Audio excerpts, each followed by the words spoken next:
Oh, what's up? Whoop, that and bang. Hey, everybody. Starting Doom Nightmare Extra Lives mode today, which means I'll probably be dying a lot, because I think there's only like one life in the first level. So this is kind of, oh hey, what's up, Kala? Hey, everybody. I also got a new mic, so I don't know if I'm sounding better or worse or different. One thing's for sure, there is a lot of cleaning appliances running in the background, so I think the main advantage of this may be that there's less noise coming in from outside, and it's just more focused on my voice, so we'll see. Sounding good and clear? Great. I just did a lot of screaming to see what it sounds like, and Steph thought I was yelling her name, because I was just going, ah! Which sounds like Steph! I did say Steph that time, but I wasn't saying it the other times. Oh, the Phobos skin? Yeah. Don't really hear any background noise? Yes, yes, yes. What mic? It's the one we were using for the Drunk Eternal streams. It is a Shure SM7B, which is, I think it's kind of the default streaming microphone. Can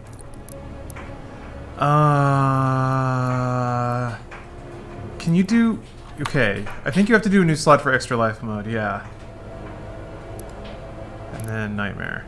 That's pretty cool artwork. I noticed that they...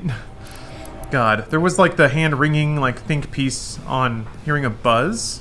Yeah, that might be the washing... There's a high-pitched buzzing. Uh-oh. Huh. Let me see how I can... Yeah, back to classic status. I don't know if that's... Hold on a second. What could that be? Let me go pause the dryer here. And the washing.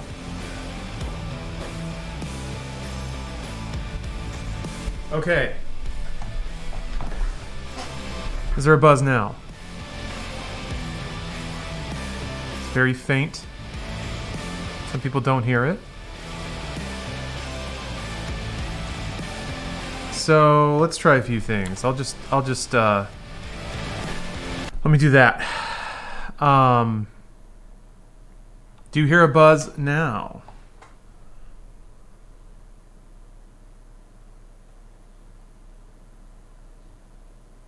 It's there. I still hear it. Sounds electric. It's very loud for me. I can still hear it. Maybe a fan. No, it's probably the mic. Okay, hold on. Let me try one thing. Because the actual XLR cables are kind of running next to a lot of electric currents and shit. Because my computer setup is a nightmare. Turns out trying to fucking... Okay. Did that do anything? Fixed? Okay. Okay. Yeah, my the XLR cables must have been sitting next to a power cord or something. First try. Okay. Probably just grounded it a bit. No, I just moved it. It was physically near a probably a high voltage cord. So sounds good. Okay. All right. Well, right on.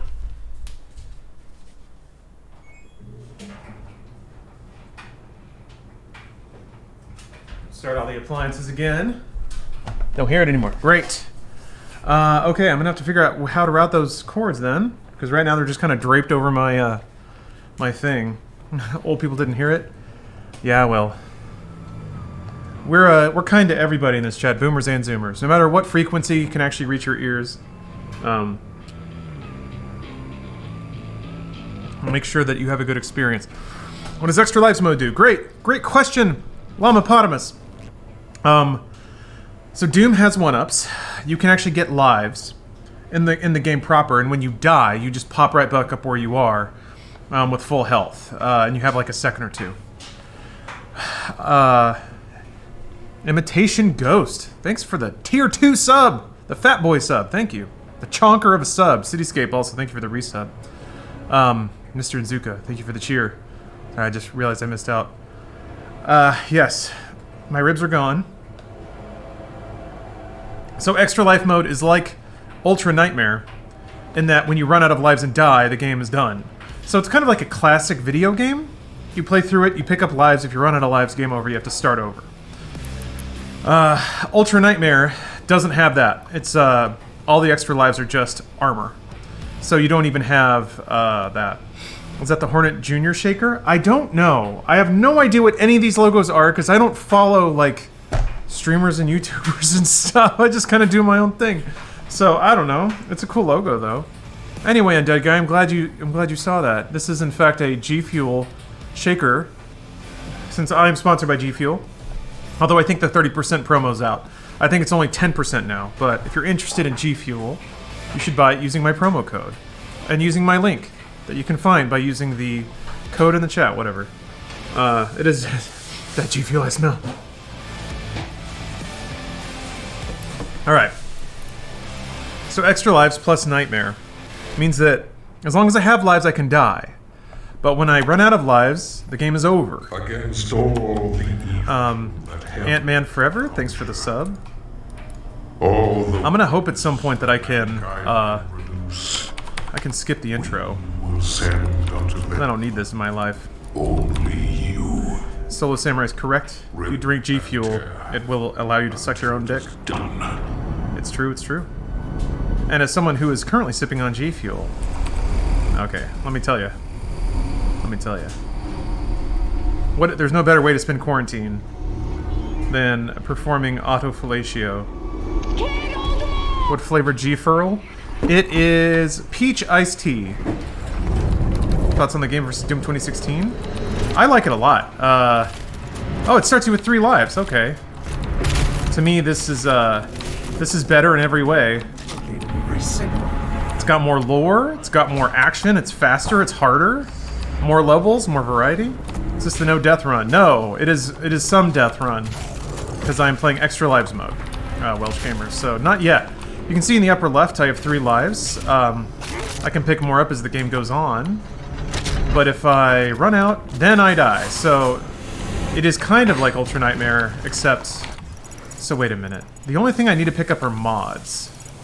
It's the only thing I need to... Because, like, the question marks don't give you anything. It's not like 2016 where you get upgrade points by finding secrets. I guess there are a few levels, but they give you Sentinel batteries, and those aren't as useful either, so... I like the overall restraint 2016 has, yeah. So that's, yeah, it's funny you hit on that, because, yeah, I keep remarking how, like, Doom Eternal is unrestrained, whereas 2016 actually does have some subtlety to it. I kind of liked that too, if I'm being honest. I kind of appreciated the gentle hand that 2016 took, believe it or not. Whereas this game is just out. It's out there and it's crazy. All the time. So, there's something to like about that too, but it's not the same. And it's not trying to be, so I wouldn't say that... Oh my god! Alright, okay. I'm almost dead already. Didn't lose a life yet!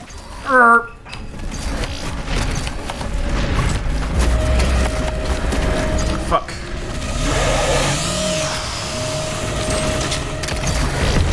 Jesus. Reset. Not yet! Not yet! Geeky Skeleton, thank you for the Prime sub. But yes, my streaming battle station is now fully operational. Oh! I got a capture card to replace the busted one. Finally got that RMA through. Got a brand new microphone. So now I got the look, I got the sound, I got the heat, I got it all. Sentinel batteries do unlock weapon mods. They do. They unlock suit tokens too in the Doom Fortress, but at a certain point, I think once you get the mods you need and you have the suit upgrades you need, those don't really matter anymore. Yeah. Thank you, Zodic. That's not my laundry though. It's Stephanie's. Hey, used wheelchair salesman. Good to hear that you're having some cheeky bevs. Who cares, man? It's Sunday. Guess what? Who cares? I can't remember how long you have to go to get Dash.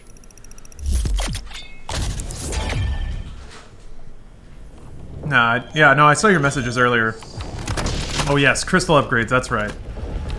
Sentinel batteries are pretty important for crystal upgrades, but I think by the time you get to level objectives that want you to pick up oh, I haven't seen that one before. That was a new one. By the time you get the upgrades, like by the time you get to stages that require exploration to pick up sentinel batteries, I think you probably already have the crystals that you need. So we'll see, we'll see. Ah, this is the whole point. It is Monday, yep. Oh, wait, you can't dash in the first stage at all? Oh shit, this is gonna be weird. Horatio, if you just use the schedule command in chat, it will give you a link to my streaming schedule. Unfortunately, I'm not drinking vodka through a straw. I'm drinking exclamation point G Fuel through a G Fuel shaker. Because this is a real goddamn stream now. We got XLR mics. We got newer capture hardware that hopefully isn't dropping frames like a mad dog and blinking like a motherfucker. Tried to dash. Can't dash. Big silly dilly. Deadfist, it's your birthday? Well, congratulations. Happy birthday, my man. I'll do my best to make it a fun birthday.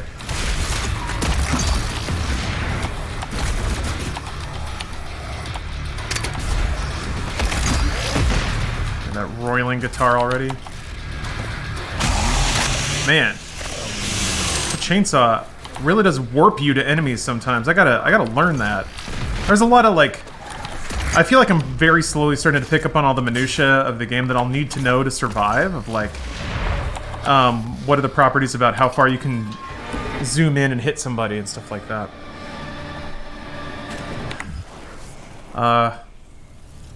Karma Crane, thanks for the resub.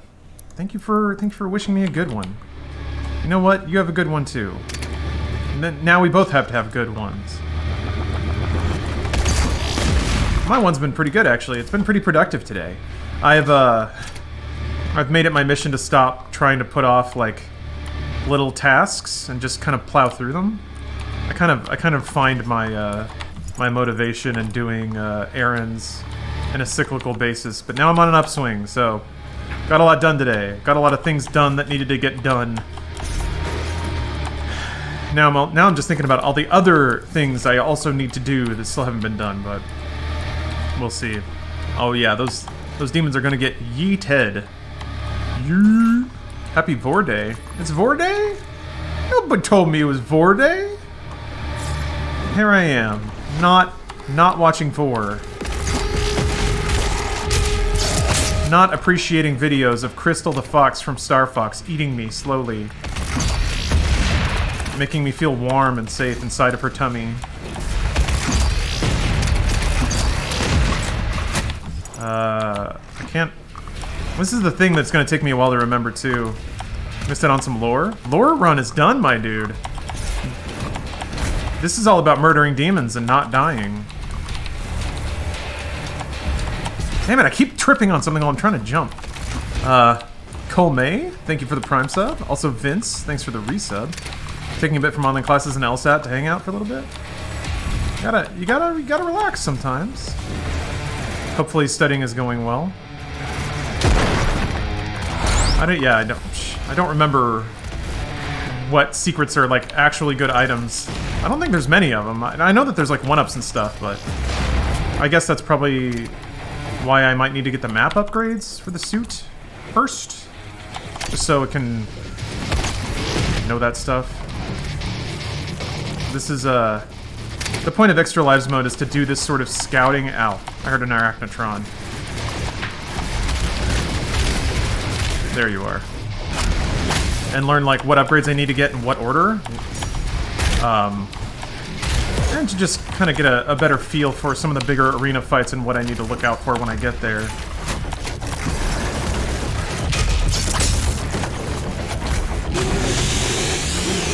Yeah, Marauders are gonna be fun. Okay, alright. Whoa! It's already getting spicy and there's... shit!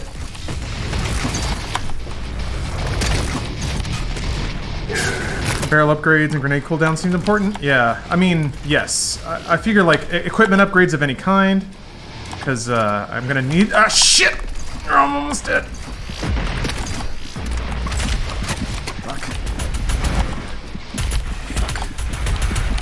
Ugh! How did that not kill me? I think it just barely missed. I got very, very lucky. Pick it up. Also, is there like, is that a rune to pick up items further away, or is that a suit upgrade? These are all questions we'll be learning. JC, you did your taxes? Yeah, that's on my to-do list. That's a to-doable that I gotta do. Haven't done that yet, but whatever. What's the, do you have to like file to get an extension, or does everyone just get an extension? How does that work? I remember reading something about it. I guess the slightest Google search would tell me, but you know, who can be bothered? Oh, it's a crystal upgrade. Oh, that's right. That's right. Yeah. So the learning an upgrade path for the crystal upgrades is going to be pretty instrumental too. I feel like figuring out a build. ADH Danny boy or ADH Danny boy. Time has no meaning due to the craziness. It's still been my pleasure to support you these 4 months. Keep up the great work. Thank you. Thank you so much. Oh, it's July 15th just by default for everyone now? Okay. I might as well do it.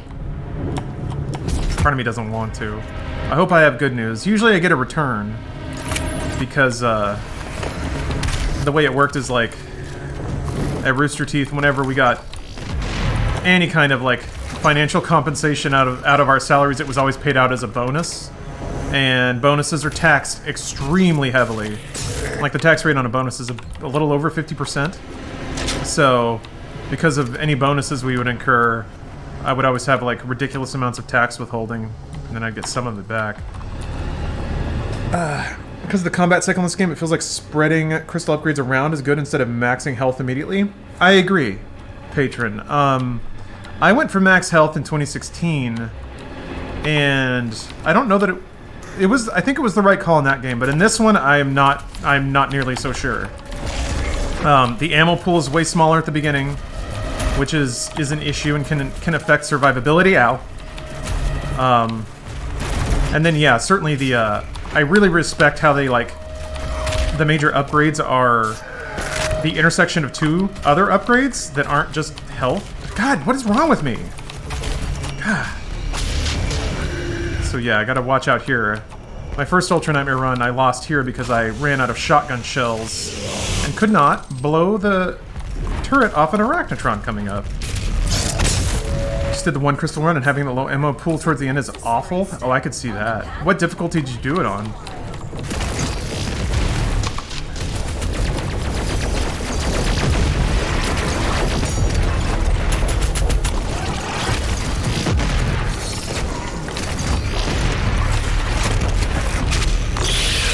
Build ammo and armor at first.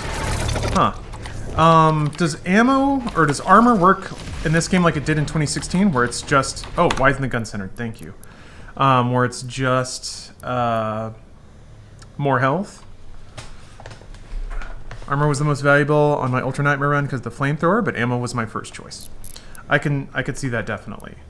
This is definitely a game where, like, running out of ammo will kill you. Because of the, like, more than 2016, I feel like, because of the specific weaknesses they have set up for individual enemies and stuff. If you see an enemy where you need a rocket or a shotgun shell and you don't have it, that's much, much worse than just not having the gun of your choice.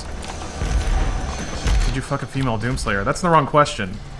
Would I lay down and allow a female Doomslayer to fuck me? And the answer is yes, I absolutely would. So...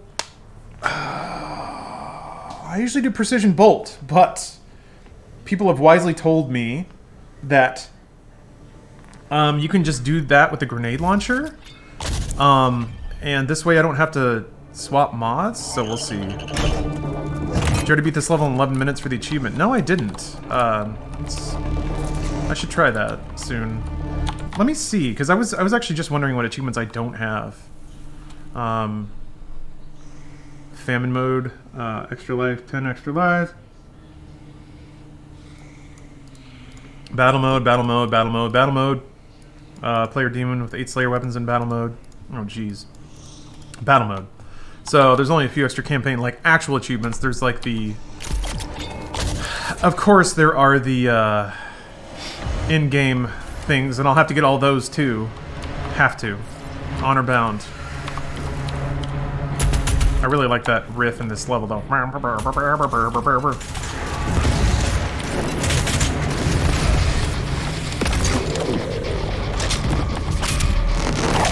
mean to come off as dumb, but what is a game mechanic or gameplay mechanic? Sorry. What is a game mechanic or gameplay mechanic just trying to learn the language of video games? Sorry if it's a dumb question. No, it's not a dumb question. Might need a little more might need a little more clarification, though. You mean, like, what's the name? Or is there a name for just rudimentary game mechanics that are largely assumed as known by most game developers? Or are you just referring to, like, the process of tutorials and stuff in a game where the game tries to teach you about its own mechanics as you play? Well, that could be interpreted in a few ways, I feel like.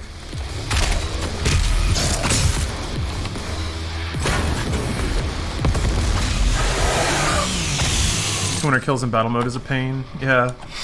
I don't know. Battle mode seems like fun, but I don't know that I would really...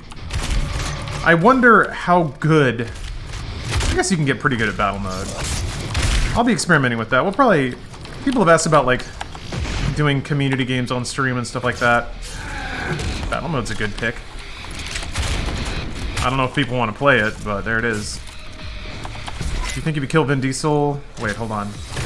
Or if I kill his wife, he'll stalk me for the rest of his life? I would hope so. I'm counting on it. You know he cares about family. It's like the one thing he cares about. Whoop. Family and street sharks. What? Hit me.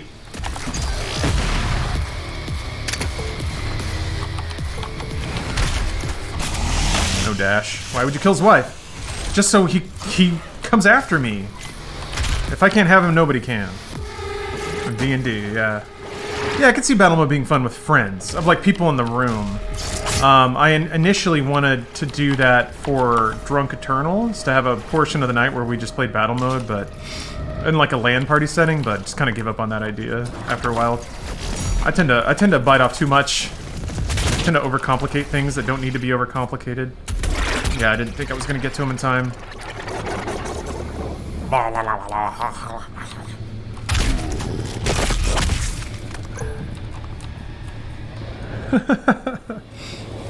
Get to play as the flying meatballs in battle mode? Yeah. You can finally be the cacodemon you always knew you were inside. Here's the thing, cacodemons are vor machines. So if this is International Vor Day, it's also International Cacodemon Day. Started doing Nightmare yesterday and couldn't get past that section of the first, or a section of the first level. Gotcha. Yeah, that room in the mall that basically fucked us when we were doing Drunk Eternal. Yeah. How does battle mode compare to Doom 2016's MP? Well, I've only played like two matches of battle mode. Maybe, yeah, 2, I think. So I don't think I have remotely the bank of experience to properly evaluate it. I know a lot of people are bummed the game doesn't have traditional multiplayer, but I kind of get it. Especially after the reaction to 2016's multiplayer and the fact that Quake Champions is right there. I'm okay with it. I like them experimenting, I'll say that. I respect the experimentation and the originality. And I probably respect that more than just getting another deathmatch mode. So, I'm excited to kind of get into it more. Imagine if there was Cthulhu DLC for Doom. I mean, the makers kind of look like Cthulhu monsters, so it's probably not that far off. Also, you're just describing Quake, which would be sick, actually. They talk about slipgates in Doom Eternal, and they talk about the fact that, like, I think with Eternal, since they're kind of opening it up to other worlds and realities and dimensions and shit, I think they could easily work in like Quake 1 themed notes into Eternal DLC or something like that. That would be more than doable given what they've set up. Also, I swear that's a super classic Doom door. Doom door.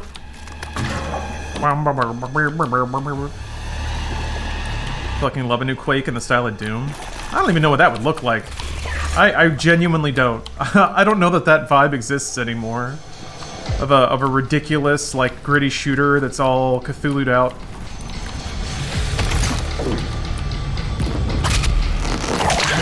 Doomslayer being Quake. I could see that. I mean, they set him up as this, like, interdimensional war being. You can basically just drop him wherever you want. Okay, this is it, right? This is the shit room? Pretty sure. Let's go.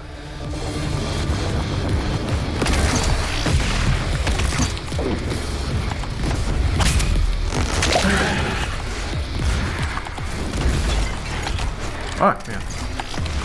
Y'all bitches are too fast.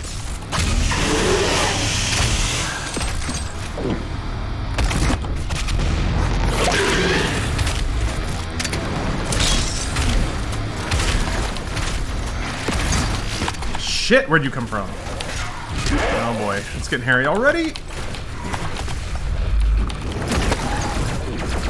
Fuck. Get on the jump pad. Okay. I'm trying to prioritize the bigger demons to make sure that I, like, fuck.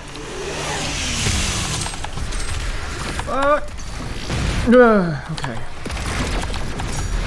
Oh wow, that was a good and lucky shot. I'm so terrified. I'm just gonna back up into a demon that I didn't see. This is legit the hardest part of Ultra Nightmare. That one room. I could see that. Shooting yourself in the nuts when you die during a Slayer Gate, knowing that they are optional. Yeah. RM's still really dangerous.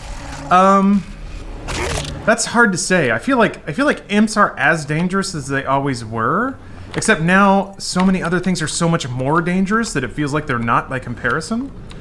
And you have more tools. Like, imps feel the same as they were in 2016, except now you have dash. You have like you have the flamethrower. You have more tools. The imps are about the same. And then they added a million things on top of it to make it even harder. Hey, what's up, Stuart Frost? Keep trying to dash. Slayer Gates are not optional. You're right. How does the Ripatorium work on Ultra Nightmare? Can you go into the Ripatorium over and over to grind out weapon progression stuff? Does it work that way? Or because if you die in the Ripatorium, it doesn't kill you. It just pretends like you have an extra life, even if you don't, I think. Also, I'm glad there are people in chat that have either attempted or cleared Ultra Nightmare. That will be extremely useful.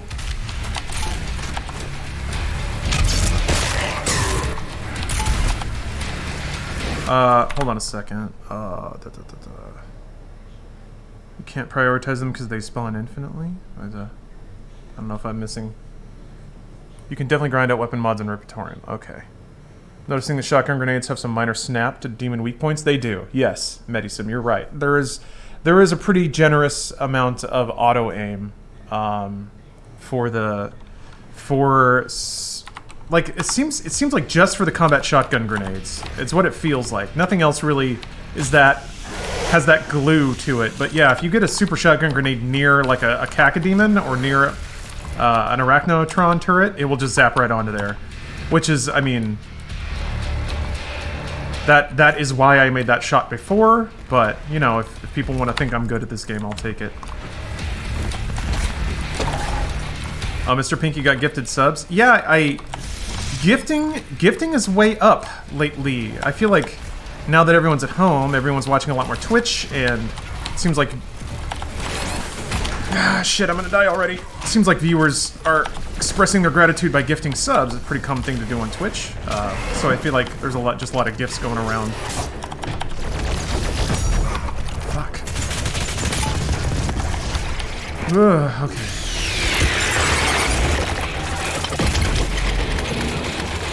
I don't know how that works. Like, if you just anonymously, or if you gift random subs, does it prioritize people who are in chat or who watch the channel? Or does it eventually just go to any old user on twitch.tv? I don't know. Weak point snapping, hashtag benefit the player. What's... She is inside that demonic. Any follower, okay. I will mark her location on your HUD. What binds do I use for quick swapping? I can show you right now. So this is all pretty normal. Oh, Dank Memes. Thanks for gifting 5 subs. Clearly to the... Oh, Maronium with 10. Jeez. All I had to do was just mention gifting, and here come the big pogs. Thank you, guys. Thank you so much. Look at that. You guys are on the leaderboards already. Previous subs, followers, people in chat, others. Oh, okay, so there's a hierarchy to it. Cool.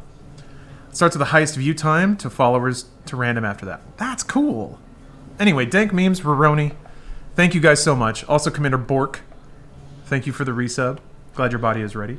I put Glory Kill on 4, Chainsaw on 5, mouse buttons, because I use those pretty often. Flame Belch on Q, because it's right there, and I wasn't using Q for anything. I think it's Weapon Wheel, but pff, come on, it's PC. Crucible is down there on V, because I don't hit it that much, especially if it's late game. Yeah, again, don't use the Weapon Wheel for anything. Tartarus Anvil, thank you for gifting 5 subs. Damn. I always feel bad when I get gifted because I can never afford to regift. Well, Troy HP, here's the thing. You can't afford right now, but that's not to say anything 5, 10, 20 years from now, you might be a millionaire. Just remember that, like, at this time in your life when you were unable to help, you received help. And then when you are in a position to help, just do it. Do it then. That's kind of the way the whole system works, right? That's how kindness works, is like, there are times when somebody needs something and somebody else has extra and can give it to them. And that's what kindness is. Like, I don't need this, you need it. Let's balance the playing field a little bit. Yeah, that's what a gift is for, exactly. Big emphasis on might. Whatever, man. That's life. That's life. You don't give something to someone thinking that it's going to come back to you. That's the nature of a gift. So I've been there, and I got some cool stuff, and now I'm older and can afford to pass some stuff around, so I try to do it. Yeah, and just staying positive can be a gift, too. Doesn't always have to be money. Sometimes just reaching out to a friend saying, hey, man, been thinking about you. You were a light in my life. I realize in my bindings I'm not using the 1 key at all, so maybe that's something I can change. But some of these are a hybrid of the bindings from Doom 2016, so I don't really use mouse up or down. I could probably actually bind that to something useful too. But yeah, so aside from that, it's mostly the cluster around WA. So 2 and 3, Plasma's E, Rocket Launcher's R, Super Shotgun's F, and then ZX and C. So really, as long as your Super Shotgun and Ballista buttons are near your WASD, that's pretty nice. Seems like Glory Killing is more viable this time around. You're still very defenseless when performing the act. I feel like the Ice Bomb would be crucial in this run. Yeah, we'll see. I don't know, that actually feels less viable to me now. In 2016, the demons were not nearly as fast and not nearly as bullshit aggressive with their AI. So in Eternal, they will get behind you like it's their mission. That didn't really happen in 2016. They could surround you, but usually you could see out of your periphery where they were and where they were going. In Eternal, if you stop and glory kill somebody, there's already a demon behind you, and you kind of have to like, I've learned that every time I glory kill, if I don't know exactly what's behind me, if it's not a wall, then I need to jump and dash backwards, because usually there's something behind me, and at least that gets me off the ground and away from melee, unless it's a cacodemon or something like that, and that's happened, and I've died. So yeah, it's interesting. I feel like the rune that makes glory kills faster is way more important in Eternal, because you got to keep moving, man. You cannot stop. If you stop, they will swarm your ass, and that's no fun. Yeah, that's what the faster glory kill perk. Yep, exactly, Dead Fist. So I think I might be using that a little bit more in Nightmare / Ultra Nightmare runs. We'll see. Just hope. Well, what would I be missing? Like, let me think about what I need. I need crystals. I need armor. I need health. I need like mega healths and things. Did you hear about Ray's stream last night, or were you too busy beating games? I was too busy. What happened in Ray's stream? She is, by all accounts, indestructible. Did he beat a video game? Did he get some sick achievements?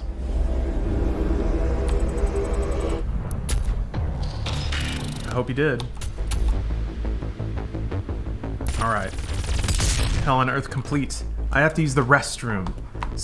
Oh, got over 3,000 gift subs. Yes, I saw him tweet about that. A 4K sub train and 7 hype trains. Gosh. Damn, man, that's a lot. That's a lot of quiche. I guess I guess, damn. I guess that's what you get for just being really good at video games and just being a cool person. Got some whales in chat. Yeah! Sick whale economy. It's funny how that's become Twitch now. If you get a good whale or two, then you're set for months and months and months. Okay, restroom time. I'll be right back. See you guys soon.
You know, you've been watching a Scooby-Doo cartoon, and it's amazing to me to see what's being brought forth in a cartoon. We've seen spell books, occultic amulets, we saw a crystal ball, astral projection to the evil zone, all of this in a children's cartoon.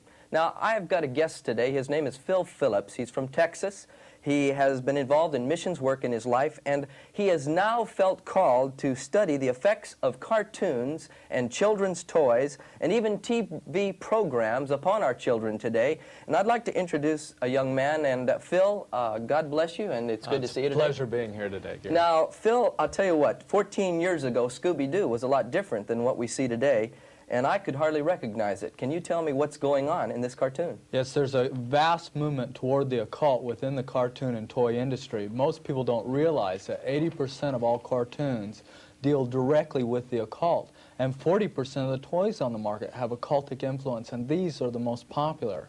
And these toys are actually a mirror of the cartoons, is that correct? Right, they're released together. It's a form of marketing where the toys and the cartoons are released together to create this popularity for the toys. Now, you have a concern, I know, that all of this is affecting our youth, and I wanted to know, do you feel that there are a lot of children that are being influenced by the cartoons they watch? Oh yes, take for instance a cartoon like He-Man and Masters of the Universe.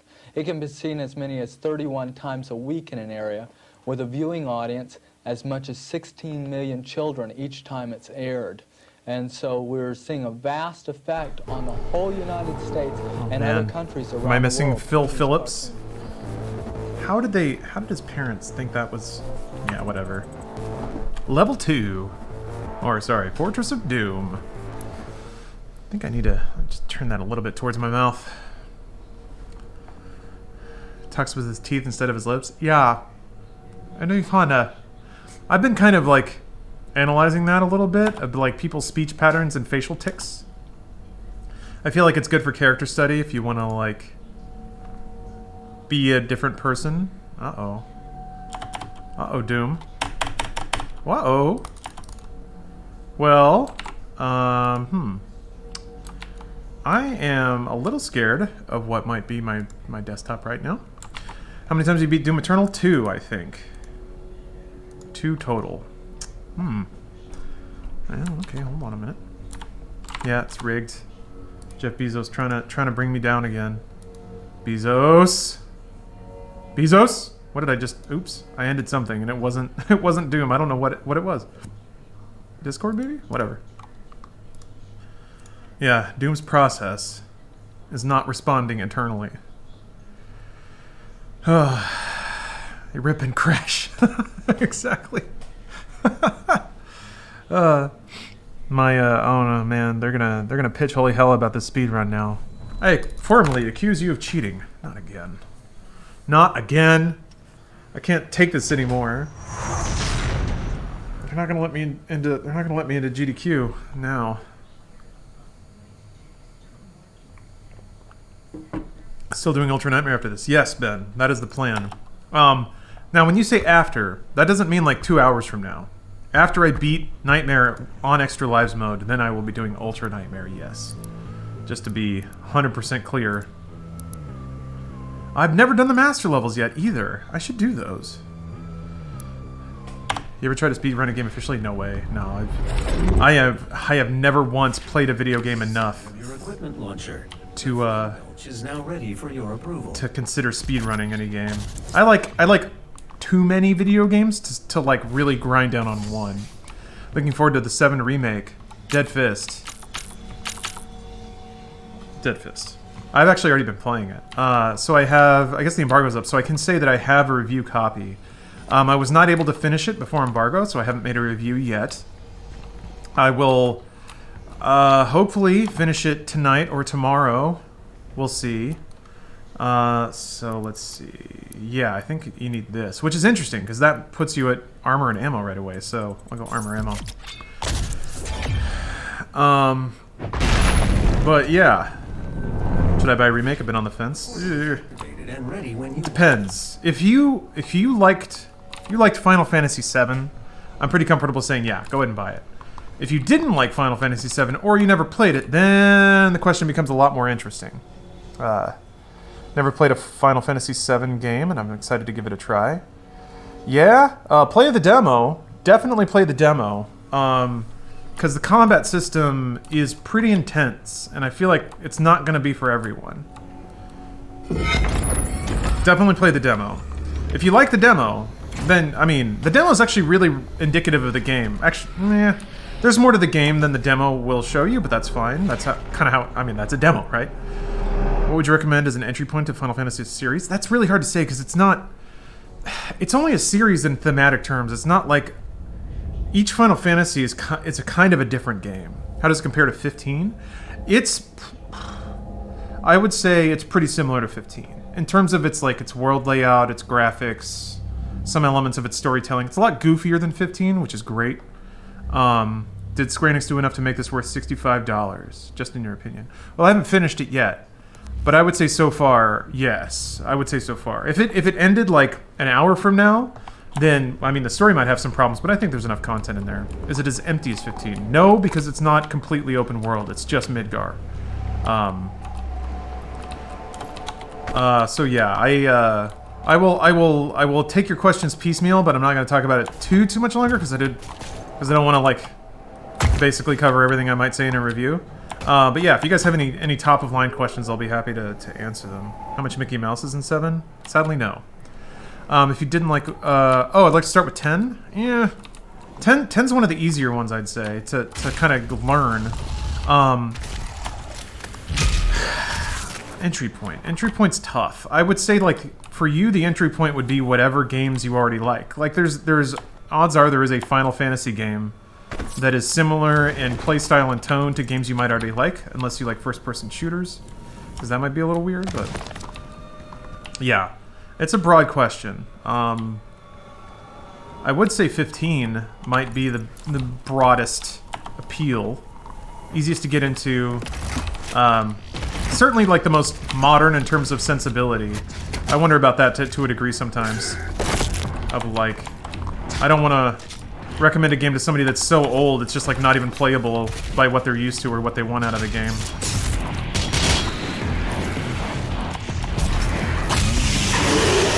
Dirge of Cerberus, bleh. So that's the thing, like, I would consider Final Fantasy VI on the SNES to be like one of the most, like, I would say out of classic Final Fantasy, it's the best one. Or maybe even 9 in that regard, but like 9 is extremely PlayStation-y. If you can't handle really chunky, gritty, early 3D graphics, that one might be a little too much to ask. I also don't know how the remaster is, because if 9 is probably one of the only ways to get it now is to probably play the re-release, which is like a port up from the Android version of the game, right? Hold on, I'm gonna turn up my headphones a little bit. Also, how's the I didn't even check the audio levels on the game. Is it low, high? What's up, AK? People usually don't seem to mind the game being low. Yeah, Voodoo, I understand that. Final Fantasy can be pretty intimidating to get into, just because there's so many of them. Okay, yeah, that's fine. And it seems like, it's like also it has a lot of fans, and there's a whole community around it, and I can see how that would be really intimidating. It's, none of that matters, really, if you just get into it yourself and start playing it. But I also think, like, I think a big deal about Final Fantasy as a series is how much anime can you tolerate, because some of them are extremely, excessively anime, others are less so. There's always going to be some of that in there. There's always some element of a J-pop concert, unless you go to, like, you pretty much have to go before Tetsuya Nomura worked at Square to not see those influences. How do you feel about Spirits Within? I haven't watched it in a long time. I mean, that was when Square was obsessed with making film, as the Final Fantasy games will show you. That was a big push with a lot of the games they were making to include full motion video cutscenes, immerse them in the gameplay. On the 7 remake, can I just walk through the main quest, or do I need to go away and grind before I can pass the progression gate? So Tom, yeah, that's a complicated question. So traditional turn-based RPGs, you could get gated by grinding. Like, there would be a boss that was just too hard, and you just had to level, and that's just how it was. There wasn't a whole lot of, like, player skill involved, thanks to the turn-based combat system. It was mostly in the build you brought in, and then it was pretty rudimentary. It's like, is this thing weak to fire? Then hit it with fire. And if you're trying to hit it with fire, and it's doing too much damage to you for you to like, heal and keep up, you're just underleveled, and that's it. You just statistically will not win. 7 Remake has much more player skill involved. Maybe too much for some people. It is very different because there's a lot of switching between characters, issuing commands. Physically dodging attacks is a thing. So it's like, if you block or dodge at the right time, you can severely mitigate the amount of damage you're taking. And if you cast magic at the right times, then you will do more damage because it's got a stagger mechanic like Final Fantasy 13 did, and to a lesser degree like 15. So I've never had to grind.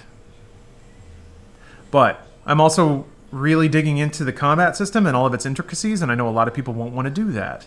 You can play it on easier modes where you probably just hold down an attack button and beat things up and win. So, it's tough.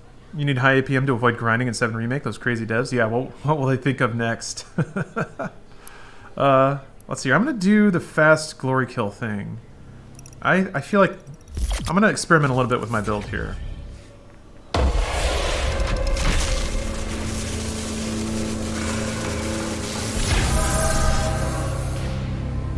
We tried Hunt Showdown. I have not. I installed it, telling myself that I would try it, and then I never did. And then I uninstalled it when I needed disk space. If you like the combat at 15, would you like 7 Remake? I'm pretty confident in saying yes. The combat in 7 Remake is actually even more intricate than in 15. And I really like it for that, actually. There's elements of 12 in there. Honestly, it's the most similar to Lightning Returns, a game that no one played. So that's going to be a weird thing to try to talk about in the review of how to really sum up the game's combat mechanical systems. There's a lot in there. Ow! Woo! I can't dodge yet. I cannot dash. It actually reminds me a lot of in the PlayStation 1 days, Square Enix got super experimental with a lot of their like mechanical systems. Things like Saga and Valkyrie Profile. They were like really digging into how to make numbers go up in different ways, which was pretty cool. Oh, Immaculate Misconception, you played it? Yeah. I really liked Lightning Returns, but yeah, everyone was kind of done with 13 by then. Unfortunately. But yeah, I think you can see a lot of Lightning Returns in 7 Remake. To me, it almost feels like Square was like, Lightning Returns was a good game and nobody played it, so what if we just kind of recycled most of that for 7 Remake? Which I think was a good call. I guess we'll see. 8's Remake was one of the weirdest Square Enix experiments. I agree. Yeah, the junction system, neat idea. I don't know how much it paid off. Gamer McKee, thank you for the cheer. Is 13 the only Final Fantasy to get 2 sequels? Let's see. 12 had the DS game. Tactics Advance had a few. I don't know if that counts. 7 had Crisis Core.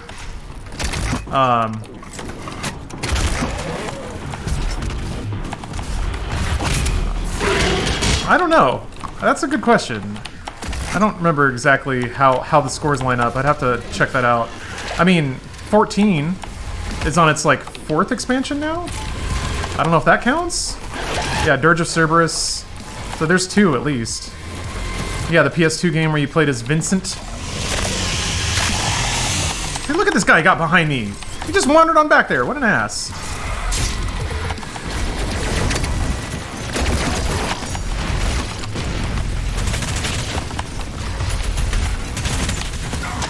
Shit.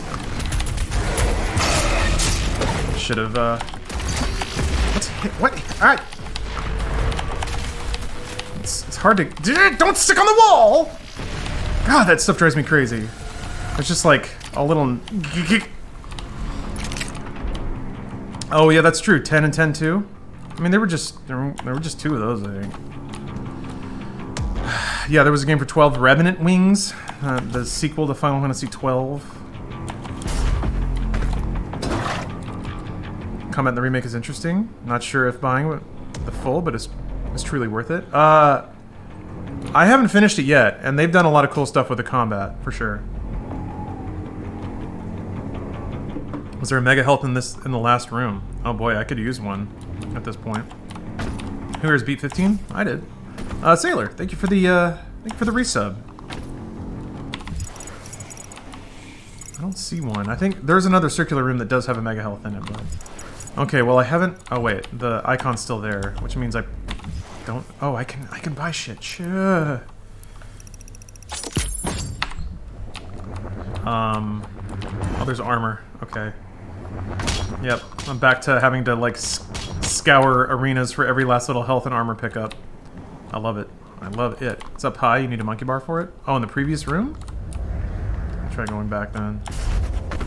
There's health back here anyway. Is it better if I support you on Patreon or Twitch? If it's the same amount of money, I think... Oh yeah, you're right, there it is. I think the revenue sharing is probably a little friendlier on Patreon, but really, truly, whatever is better for you, I wouldn't worry about it too much. I just appreciate anything, no matter how it gets to me. Very much appreciate it. This is lookatmyasshole.com. Nap, you know it is. Welcome. Are you enjoying staring directly into my asshole? How much longer is left in the story after the princess lady gets killed? Because I want to know if I should put time into going back and beating it. You mean... Wait. Princess lady. I mean, I think you're right at the end of the game, if I'm remembering correctly.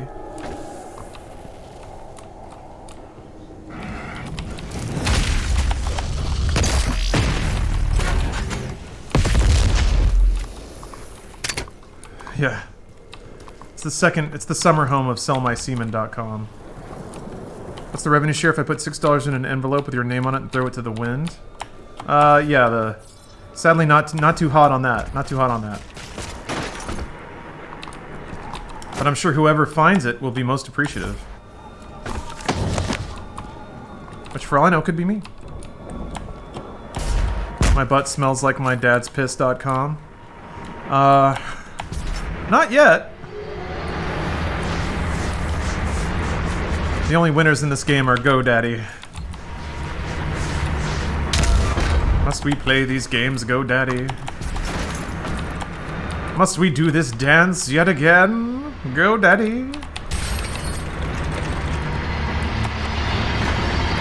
Too late. Oh, right. Yeah, Engage. You know I had to get that lore. I will definitely train myself out of that at some point. When I'm on my there we go. When I'm on my 20,000th Ultra Nightmare run and I'm fully losing my mind. Thank God. Now the game is starting. Oh.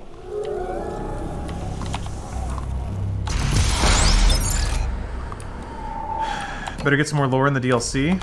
I hope so. They can do anything they want. They can do anything they want. Look at this, I have 7 lives. This is easy. What's that achievement? Beating extra lives with 10 lives? I'm basically done. Basically did it. Somebody said you can do mission select to grind out free lives. I feel like that'd be a safe way to try to get that accomplishment or whatever it's called. Looking forward to the Command & Conquer remaster. I kind of am. It's been a long time. I'm gonna watch this again just for the lore. See, Novik sounds so different there until he materializes and his voice gets really deep. How are you and Stephanie doing during isolation? Pretty good. It is not yours to take. Stephanie's been having a bit of an issue, but mostly just health insurance related. That's always a good time. You cannot kill the priests. Yeah, he sounds different now. Maybe it's different character? Despite their transgression. Oh, Ray did it? Finished the game with 136 extra lives? They Nice. are still of sentence. I finished playing Nightmare, yeah. Finished that a few nights ago. What you interfere with now is bigger than you can imagine. What's up, Mr. Man? It is There's a Daisy Bunny on the ledge by the stairs in this room. their Okay. time to give penance. I will go look at that. You continue, you will bring down the heavens' wrath. Trey, I agree. Luna Freya in 15 was extremely underdeveloped, Your people to save. which doesn't make sense to me because, like, the game then asks you to care about her at all, which you just don't, because you don't see her ever. Don't see her do anything. She just sits in that room. So I don't know. It's the ending of 15 really did fall flat. I feel like they didn't understand. So wait, where is this bunny? I feel like to some degree they were trapped between more traditional Final Fantasy writing of having like a romance and a tragedy. Oh, like staircase down and to the right. Down. There's not another staircase. What are you guys talking about? You mean down?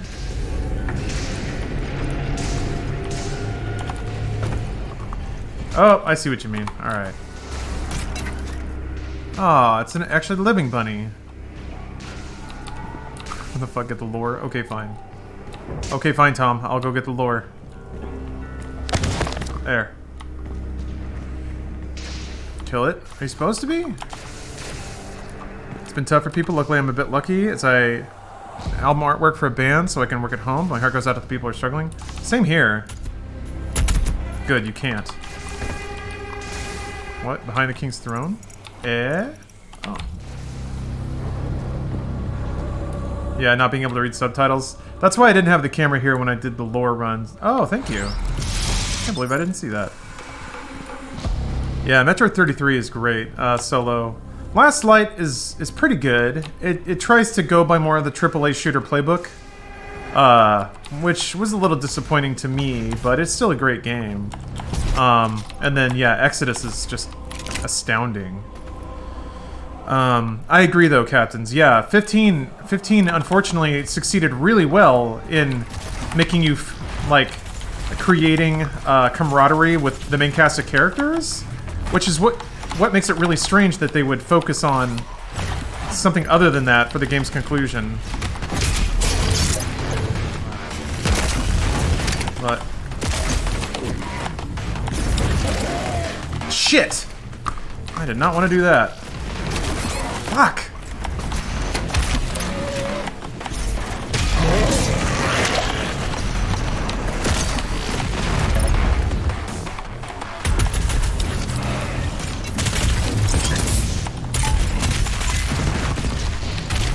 No, don't get stuck!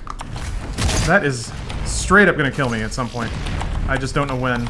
I actually kind of needed to chainsaw him. Yeah, kind of really needed to chainsaw him.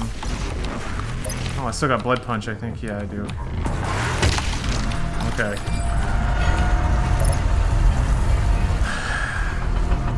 Yeah, Ben, the time skip at the end was also a bummer. I feel like they were it had serious Final Fantasy VI vibes of like World of Ruin, and now everybody's like the world is fucked and everything's depressing, but you got to get your homies back and like get the band back together and find hope.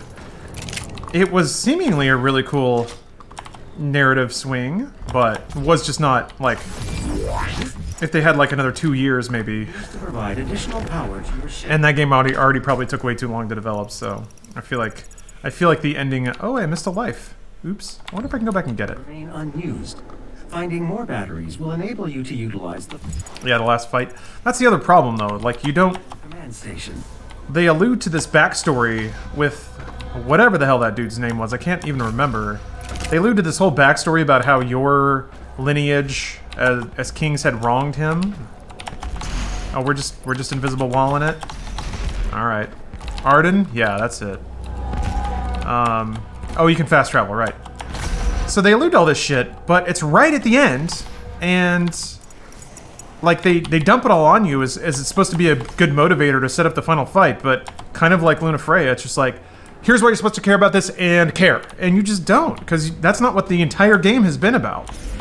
To some degree, Arden was there, kind of pulling the strings and shit, but not in any way that was appreciable. Wait. I'm not at the end yet? DLC stuff, they were adding more Luna to the girl and him, the cool girl you fought with. Yeah. They only ended up helping Arden in the end. It makes sense. There were aspects in the story where they were like, who is this guy? What does he want from us? Why is he quote-unquote helping us? And I did appreciate that at least the characters were like, we don't even know who this guy is, but we really don't have any other ideas, so I guess we'll just do what he says. At least they said it, instead of just leaving you to assume that they're just being idiots and doing what the bad guy tells them to. At least they said it. The DLC went a long way to better the story. Okay, Giggle. That's all the episodes.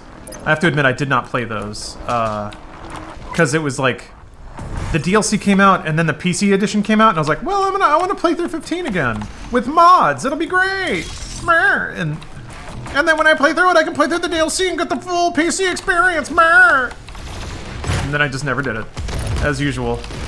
Gaming eyeballs are too big for my stomach.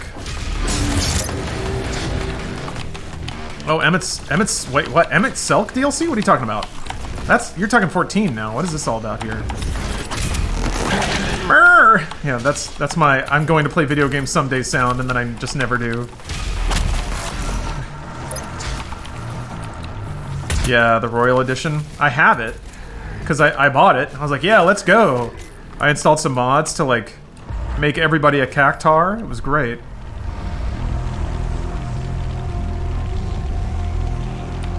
Wait, Captain, what are you talking about with Emmett Selk DLC? Oh, not Emmett Selk. Got you. Yes, that makes much more sense. He's extremely similar to Emmett Selk, isn't he? Like, prim, prissy bad guy who actually carries around, like, millennia of resentment against a character who doesn't really have anything to do with it. But this is just what he does, is, like, the mission he's chosen for himself. Yeah. 168 games, or 188 games waiting to beat my stream library. Lockdown's helping it go down. Yeah, I feel like everybody's cracking open the library, getting some return out of that investment. Yeah, Emmett Selk is way better written, and also like, at least they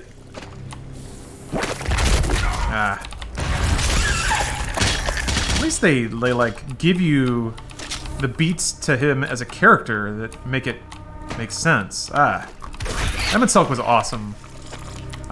Those are the best kinds of villains, I feel like, and it's so easy to say that, because I've never had to do it.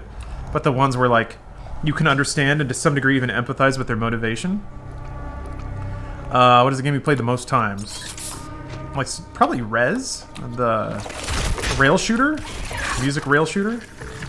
How many times? Wait, hold on. What is Extra Lives mode? November Perfected. So if you see in the upper left, yeah, you see a little Doomslayer face next to a number. Look, if you look real close, you can see the bubbles. I mean, there are these bubbles. I will try to identify tentacle bubbles instead of the other bubbles. I guess that's it. So this game has a mode that is kind of similar to like old NES games or something like that. Damn it. Where there are one-ups in the level. And if you look real close, you can see the bubbles. I mean, there are these bubbles. Oh, you're doing it right now. Yeah. It's Ultra Nightmare, but with 1-ups. So if I run out of lives, the game is over and I have to start over. But I will pick up one right now. There we go. Ooh. I feel like Microwave Beam is entirely useless. But maybe you guys can tell me.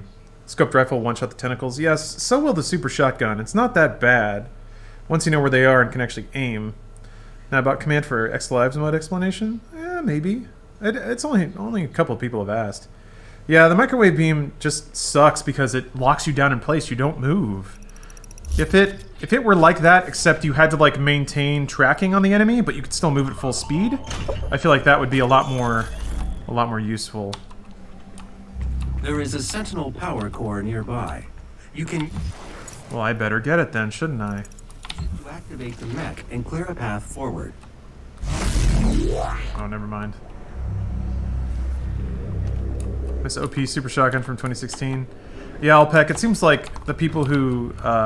it seems like there's a significant portion of people who kind of miss the weapon balance from 2016. Want to be good against Marauder? God, no. Marauder shields are not like other shields. You can't... Like, they're not weak to plasma. Marauder shields are pretty much invincible. You cannot break them and everything bounces off them. How are you fighting Eternal? Oh, I love it. It is everything I wanted out of a sequel to Doom 2016. Which is, you know, can't ask for more, really. And thanks to DLC and stuff, it seems like we probably are gonna get more. So, great. It's everything.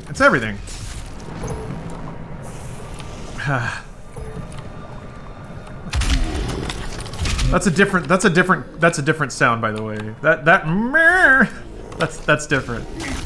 Does falling take away lives, or does it knock health? It knocks health, but if you fall enough, then you lose lives. Yeah, kind of how that works. Yeah, it's bigger, badder, and faster. Exactly. Tengen Topa Gabe. Thank you for the Prime sub. Grappling hook? I mean, you have the meat hook. That is basically what that is. Front runner for Game of the Year. I mean, yeah, I guess maybe so far. That feels like such a kind of a cop-out thing, though, because of, you know, it's obviously. I don't like. It's not really that my love for Doom 2016 just transferred entirely to Doom Eternal. It's more like I really like and appreciate what they did mechanically to the game's systems and to the game's content and balance and all that stuff. How's the sock drawer? Spartan, I was waiting for somebody to ask. I actually organized it. As soon as I got in writing that thing, I got up and did it. I did it. It only took like 10 minutes. It's aggravating how fast it was. MF Soup, thanks for continuing your gift. Appreciate you. Now the problem is I'm gonna have to do it every time I do laundry. So I don't know about that, because I still have laundry sitting in my bedroom that I haven't hung up on hangers or anything yet. So it's possible that I just won't keep up with it, but we'll see.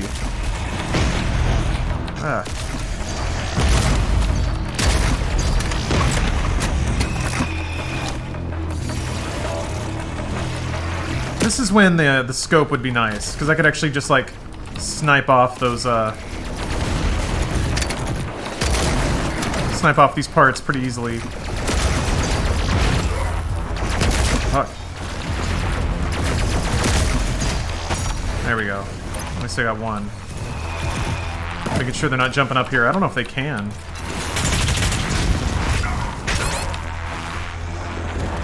What hit me? Oh, okay, well. Time to go mix it up. Dude! What the? Ugh. Shit. Alright, well that's a life. I would have died there. So, probably should just buy the scope for the assault rifle instead of heat blast at that point. I feel like having the scope there is way important to minimizing the danger of this fight. Fuck! God, those things have crazy AoE. Fuck.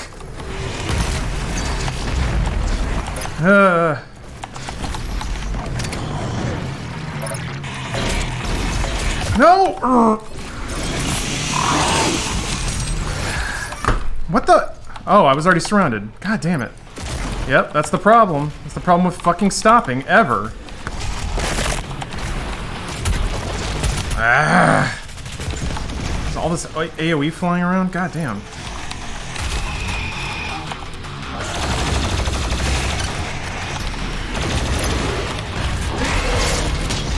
That's 2 lives I just lost. Oh!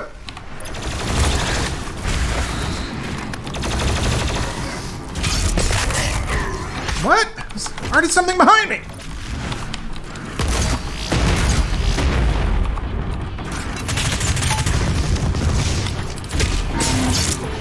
Ay.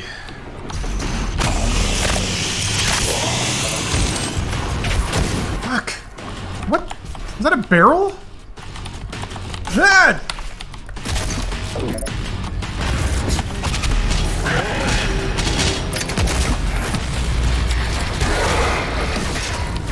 Shit! God. So it's a... Slowly figuring out why this is such a problem for me. It's like, it's a bunch of very narrow platforms, so you're like, mobility is actually weirdly inhibited, despite it seeming like there's a lot of places to go.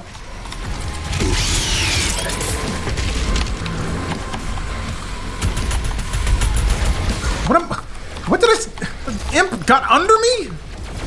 God, they don't... Fuck. Where'd you go? Where did he go? Oh.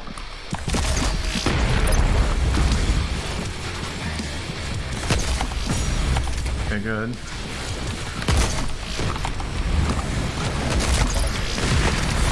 I need that health! Man, you son of a bitch! God damn. Yeah. And it's all gone. Oh, no, it just fell back. Okay. Oy. Okay, that's not a good fight. Lesson learned. Get the scope. Also wasn't really using any grenades, but what's your opinion on fighting the Marauder? I figured a lot of it out. Awesome. So, I know that a lot of people get really heated or people have gotten really, have had opinions about it. I'm okay with it, actually. I don't mind. I don't mind his, like... I don't mind an enemy that forces you to adjust. That's kind of the name of the game, I feel like. And the Marauder is certainly, like, one of the more intense enemies that, like, forces you to adjust what you're doing. But, I'm okay with it. It makes more sense now that I've had a little more time to experiment with it. With that unit and how it works. Yeah. So far, 2 deaths, 1 deadly fight. I feel like, yeah, I feel like getting the scope and just picking off the... Because I haven't really used Heat Blast that much, so the scope would be much more useful here. Especially when they give you the ability to just, like, shooting range, pick off demons.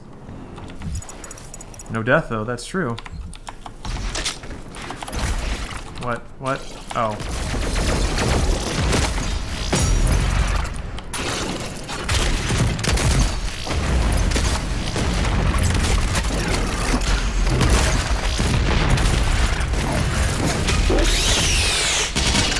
Heat Blast is so good? Is it? I don't know. I feel like it doesn't really fill a niche that the other guns don't. I feel like if it comes to just mowing down a bunch of minions, Micro Missiles is really good at that already. If you need to like run through a crowd of dudes, I guess Heat Blast is good for that. Just like just get it out of the way. But yeah, once you get ammo upgrades, I could see that.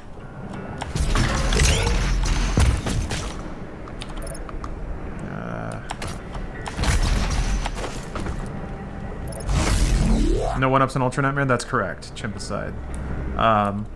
Ultra Nightmare, ow. The one-ups are just armor upgrades. Full armor, I believe. Other interesting question. Heat Blast staggers big enemies. Okay. That's pretty useful. Do bigger demons drop more armor if they're on fire? Or does every demon drop 20? That's an interesting question that I need to figure the answer to. That's good for when you're running towards a group and the shield soldiers and the carcass and you want to mop up the lesser demons around them too. I could see that. Yeah, I guess if you just have a full heat blast pocketed, you just charge it up somewhere. If you get the upgrade talent, they do. Oh, yes, that's right. Gotcha. Every demon drops 22. Okay. Okay. But the upgrade makes bigger ones drop more. Understood. Okay. That makes sense. All right. Be right back. Another pee-pee break. Watching a Oh, you are more right than you know. G Fuel does make you pee gold because once you're a fully sponsored e-boy, you can sell your G Fuel piss. You know how much residual gamer caffeine is in that piss? A lot. People pay top dollar for that G piss. Man, that's so metal. Big old mech stabbing a goddamn demon in the face. I'm gonna just not do the optional challenges or the Slayer gates. Maybe I know that there are some time challenges that are just super easy. Probably worth doing for the upgrade tokens. I just don't know which ones they are. Maybe that's the point of this mode. Maybe that's the point of this one. I should start learning which ones. Why would you do them on extra life mode? Yeah. So you get weapon upgrade points. Like if I had another upgrade point, I can upgrade my combat shotgun and start building towards this thing right now. But given that you can do that in the Repertorium, I don't know that it's that necessary to get it early. I have not heard of Signalis, no. The one behind you is Lost Souls. Oh, that's easy. Alright. It's just... yeah, Commander Bork. That's easy enough. So, okay. I just need to remember the ones that are... oh, right, and all the... and the barrels. Shit! Why did that blow up? Oh, it was on fire. Okay, well... I'll put that one to E. I found a way to make it harder, I guess, by blowing myself up. Pink armor makes you look like Dodoria from Dragon Ball Z. I don't even know who that is. Was the point of Repertorium just to practice? I never went back after the first required time. I think so. I think it's to test out gun, to test out like mods. I'm gonna think like maybe for if you're playing Ultra Nightmare, it's a way to warm up without dying. Because like if you have to put the game down and come back to it, it's a long time. You're going down this dead thing's esophagus. It's so cool.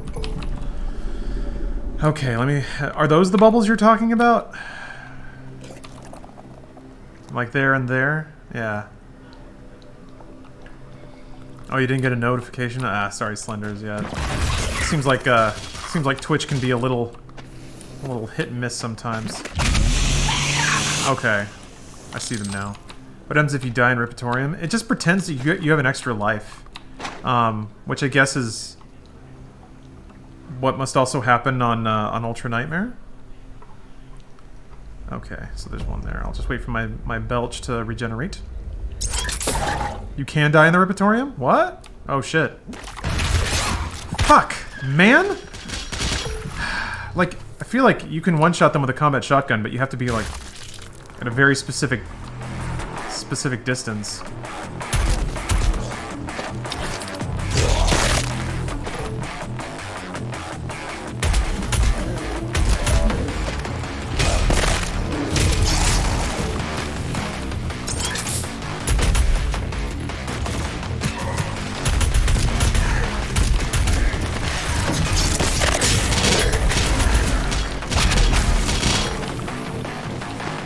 Yeah, this arena where you can't jump.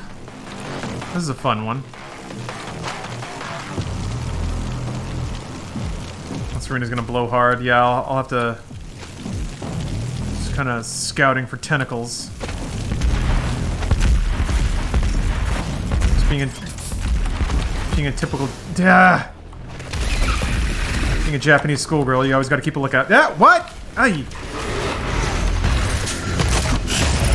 Fuck! I guess I'm lucky that didn't kill me. Jeez. Probably should have. Yeah, I'm getting a stiff education. Oh, no, okay. Slender's pet. Slender's pet. Thank you for gifting a sub. Sorry. I did not The zombies, they're tricky boys. Repertorium and Ultra Nightmare is treated like death. No extra lives. Crap, dude. Well, thank you for looking it up. Blah. Never mind. Oh. Here I thought that was... So, there's really no safety net on Ultra Nightmare of any kind. There is no way that you can die or, like... Yeah, I guess you can still use it to get upgrades, but you still have to play well. Like, you can't just be an asshole. Damn, okay. What's up, Johnny? That's right. I'm coming to you straight from the hacker van. Broadcasting live from anywhere America. My pirate signal. Gotta do it this way so Jeff Bezos don't shut me down. Shut me down from taking down his empire. Jeff Bezos is so scared of the law dog because of the gaming power that I wield. The raw influence. What can you do, Bezos? Now that G Fuel is on my side. What hope do you possibly have in this war of ours, Bezos?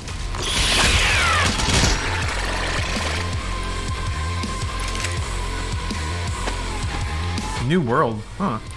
Oh, first, yeah, saving throw? You get one saving throw ever on an Ultra Nightmare run, right? There's no way to reset the status. That makes sense, though. Once you use it, like, that's your one death. I'm looking like Doom Guy? Good. Oh, Amazon's new MMO? Is there any information about it? I assume that was years away. If they actually have, like, anything playable to show, I'll have to change my tune, but I was convinced that they were going to give up on that before it got anywhere near release. They released some pre-alpha gameplay? Alright. It does not... Yeah, I didn't think it reset after level. Only one death save. Okay. Well, I mean, that's better than none, so yeah. I feel ya. Like, put on saving throw and keep it until you die. It's not a Stadia MMO. You're right. Glorp. Glorp. Gonna get this soon? Better way to spend Easter than fighting the demons of hell. You're right. Speaking of Easter, I gotta get back on Animal Crossing, man. I've been trying to grind out 7 Remake, but I just haven't touched Animal Crossing in a long time. Didn't work out, though. Didn't get it done in time. I'm not... The Doom Eternal review was fun to do, but man, is YouTube monetization just not important at all. And it's not like there's an agency that's trying to sell stamps.com ads for me or anything, so YouTube viewership doesn't mean a whole lot to me right now. Missing you on the current RT stream. Have a great stream. Well, thank you, Rockhawk. Oh, I miss you, dude. What's been going on? Oh, sorry. It sounded like you were just dipping in and out, so don't let me keep you. But, yeah. Thank you. Now I have cube. Can I punch it another way? No? Oh, right. Swing bar. Yeti the Human. Thank you for the Prime sub. Are you able to tell us how you like 7 since the embargo lifted? Yeah, I actually like it a lot. But I don't think it's a game for everybody. 7, I feel like, despite it being turn-based, 7 was probably a little more broadly approachable, since you could pretty much get through the game just by doing some very rudimentary strategies with turn-based attacks. 7 is not like that at all. But got both going on for a few minutes, doing good. Doing some school for IT certs so I can properly apply for the manager spot. Nice, dude. Well, best of luck. What is RT streaming right now? Got some cozy Monday streams. Yeah, also, yeah, Alrock. It has been nice to step away from YouTube content for a bit. H3 Buddha, thanks for the Prime sub. Appreciate you. Appreciate those Bezo bucks. I'm here because of lookatmyasshole.com. Yes. Oh, RT Podcast, gotcha. Now it's James, John, Jacob, and Alana. Yeah, it seems like RT, like every media company in existence is trying to be like, doing that whole herp derp stay home and watch us thing. And it seems like they're doing, yeah, weeks and weeks of live stream production through the glory platform that is Rooster TV. What a wonderful technological platform that is. How fun it always was. What a genuine delight to stream content through that wonderful, wonderful service. Anyway, don't let me... I'm away from it now. I have... Yeah, the encoder sucks dick. As somebody who... Hopefully, some aspects of my stream make it clear that I do enjoy putting together things that look good and sound good. Good audio-visual packages. Just get the technical thing on lock. That stuff would drive me insane. Absolutely insane. Do you enjoy streaming more than the team dynamic of Funhouse, or could you take either? Raz, that's an interesting question. I do like playing video games. Like, I like playing video games without constantly needing to think about... Yeah, the scope would be super useful here, too. Without having to constantly think about, like, should I do a bit? Is somebody else doing a bit? How's this gonna look in the edit? Like, I can just play games and talk to people, and I very much enjoy that. Maybe I can just shoot the fucking thing. There we go. Okay, so you can just shoot it. You can just shoot it with bullets. Oh, there's a range on that. So it's like... Yeah, this is... Doing gameplays in a group for the sake of comedy and like knowing that you need a certain amount of good content in an hour recording session or it's kind of wasted time by company standards. Like, those things tend to add a layer of stress or just like tension, considerations on top of just having fun and playing a video game. So it's nice to step away from that. Also, I was never really in many gameplays, really. So I didn't really get to do that much. I was... If I wanted to be in a gameplay, I typically had to produce it myself. And yeah, that's what GTA was. So on top of, like... On top of, needing to do all the production work to get it set up and, like, installing the game and getting the capture running and finding a time when everybody could do it and doing all that. Then it's also like, well... I don't know, there's just tons of considerations that I don't have to worry about now. I can just talk to people and play a video game, and that's really enjoyable for me. I imagine if if the gameplay setup were just like, yeah, just hang out with your friends and have a good time, then I probably would have enjoyed that, but that's not really what it was like. Ooh. I will take this. Yeah, Slenders? Are you having to deal with anything like that? Yeah, I can talk to the lads now.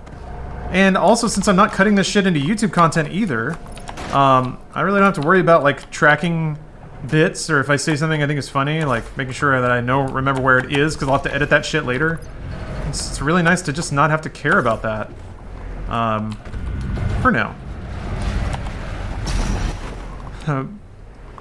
Yeah, Brooklyn, it's that is not an uncommon observation. There's plenty of fan art out there. Strange, I like you here more than at Funhouse. You're more your dorky self here. You don't hold back, and I love that.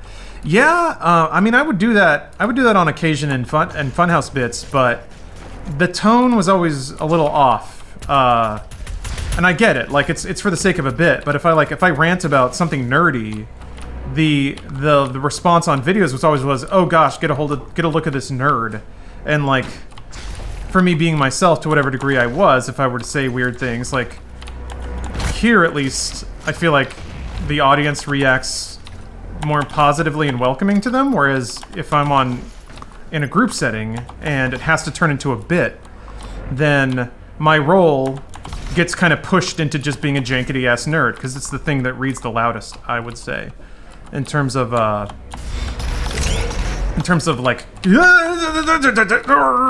wow, that was weird. So, it's unfiltered and you get shut down a little bit. Something was off when the past Drunky 3 commented on how you had so much left to do. I've been stressed like that before, and so stressed that I just had to let it out in some way. Oh, yeah. I mean, I was basically completely burned out for the last, like, year at Rooster Teeth, and I was always a little concerned about getting drunk, because I'm like, man, I might just start venting, and that wouldn't be good. Not in like a I have dark secrets to tell kind of way, but in a this is just not a good vibe I don't really need this. I don't know why I came back for it. Ledge boosting? Yeah, Tired Gamer, I've noticed some graphical, we'll say curiosities, or sorry, physical curiosities in this game about momentum and physics and how the Doomslayer bops around and stuff that I'm sure speedrunners are probably already cracking well into. You could tell when it was about to bubble up, but you kept it in check. I tried, man. Yeah. It's funny too, because I could see, like, people are fucking smart, man. Life signal is nearby. There's a lot of stuff that, like, I tried to keep behind the scenes or under wraps or whatever, but people would pick up on it. I'd see Reddit posts being like, the vibe is off, and I'm like, yeah, it kind of is.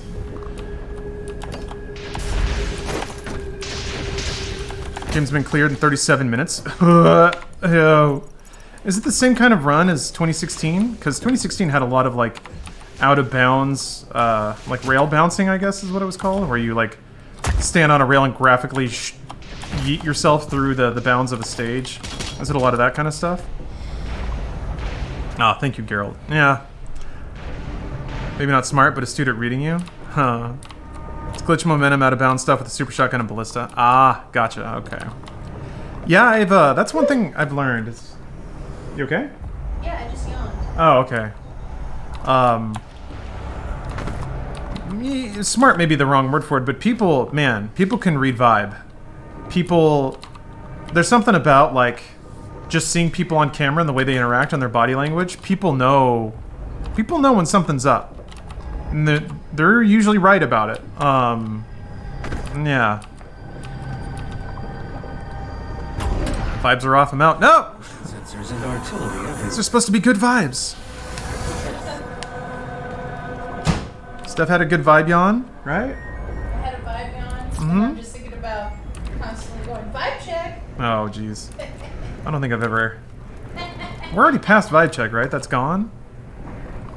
I think that's gone. I mean, all vibes have been checked officially in the year 2020. Yeah. They're all bad. They're checked in the sense of, like, it's more like We put airport that luggage. away. Yeah, you put a tag on it and you gave it to someone. And you're like, gone now. I'll be back for this in 2021. Please don't break this. And you're just praying. And then you see the baggage handlers throwing your vibe onto the cart, elbow dropping it. Oof. My vibes have been checked. I may now fly into sadness. Fat chocobo. Oh yeah, there is a fat chocobo and oh, I almost spoiled it. Never mind. There is a fat chocobo in 15. God damn it, taskbar. Oh, why does this happen? Okay, last time this happened, somebody told me exactly how to fix this in Windows 10. When I was working in banking, they taught us to trust our vibes to prevent fraud because our instinct is usually right. It can be, yeah. Alt-Enter? That goes full screen. I don't want that. I want it to be windowed. Alt-Tab out. Alt-Shift. That doesn't do anything. Alt-Tab out, and now, so it's gone. But when I tab back in, then the taskbar's back. Hit the Windows key, it just fixes it. Nope. Alt-Tab in. Have you been able to listen to... No, I have not. Been able to listen to the live stream about Doom Eternal yet. Tab back in again. I did. Tab in. There it is. Tab out. Tab in. Oh, thank you. My super lube arrived. Delightful. You have to stop up process in the task manager. Don't remember which. I had to alt-tab in twice. Well, it's still there. Trust your gut feelings, but always question it. Yeah. Alt-F4. There it is. Usually restart Windows Explorer. Jesus. Go slower. I don't know that speed has anything to do with it. Still there. Windows tab. Isn't that like... It's like arrow, whatever? That does not do anything. Click out. You're not double tabbing in. You're right. Task Manager, Windows Explorer, restart. Yeah. I guess I can just restart the shell. Why not? God, I fucking hate installing Acrobat. I hate seeing all that junk. Game Bar Presence Writer, noise. Oh, Explorer doesn't show up as a process anymore? Maybe it's under Windows Explorer. Look at me giving you guys a list of everything running on my computer. Oh, it's a Windows process. Is it? What is Explorer even called anymore? There it is. Windows Explorer. Okay, that didn't work. Nope. Hot tab. Ah. Okay, well, I'll just do what I did before and auto-hide the taskbar.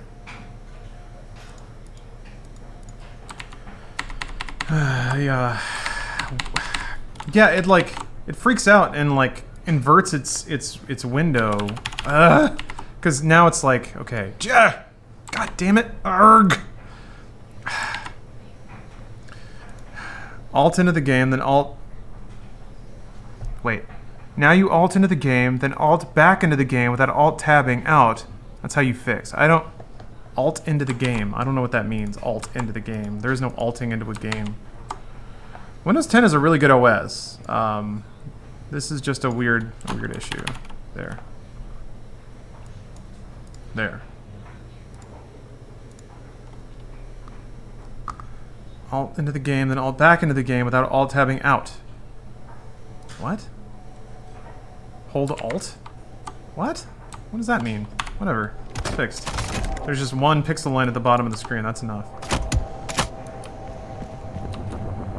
Details tab is the actual process. Oh, I mean, it did restart the shell, or the shell. I saw it blink. What's the best OS ever? Red Hat? No. Probably, I mean, Windows 10. Windows 10 is super good. Well, there's really not a problem with Windows 10. The biggest problem with Windows 10 is they keep trying to, like, actually fix shit. Legacy problems they've inherited from past versions of Windows. And so now it's in this, like, middle ground where... Point has been identified. I will mark its location on your HUD. Yeah, you're right. The online connectivity of 10 is really fucking annoying. The fact that there's no way to completely remove Cortana from your system. Granted, you can get it to where it's just a dead process taking up like 4 megs of memory. It's really not a big deal, but I don't like having an OS with any amount of shit that you can't permanently turn off. But it's a small price to pay for how solid and unobtrusive, to me at least, the rest of the OS is. Not a big fan of like having Candy Crush installed, but yeah, Brummy, I'm gonna play the remake in a second here, actually. After I play Doom Eternal for a minute, I will click over to that. Instant driver support is nice. Yeah, that's the oh god, okay. As much as it can be easy to take a shit on Windows, it still supports like legacy hardware, 15, 20 years old, in addition to all the newer stuff. So that's a solid highlighted message. Yeah. Why would you want to uninstall Cortana? I don't want it there. I don't need it. I don't need. I also really would like to remove web search results from the start menu search. That fucking sucks. I feel like there's a ton of hooks in Windows 10 to artificially drive up search traffic through Bing or Edge or whatever. Like this is their synergistic shit of being like, we have all these services, why don't they talk to each other? You can uninstall Cortana if you want, but you lose the start menu search. Bah. I want Cortana to be my machine only. I also don't want to be signed into a fucking account. I don't want Microsoft to get data from me while I'm using. I had to buy the OS. You didn't get free user data too. Fuck! There's somebody behind me. Shit. What? Rockhawk! Thanks for gifting a sub. Oh. Thanks for gifting 5 subs, sorry. Shit.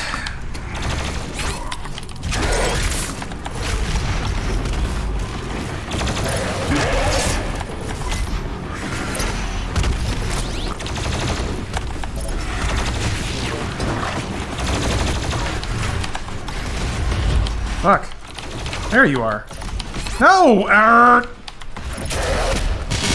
That's something that's gonna get me a lot, is nailing the spacing for blood punches. I gotta get really surgical about that. He's not dead. You, sir, are not dead! There we go.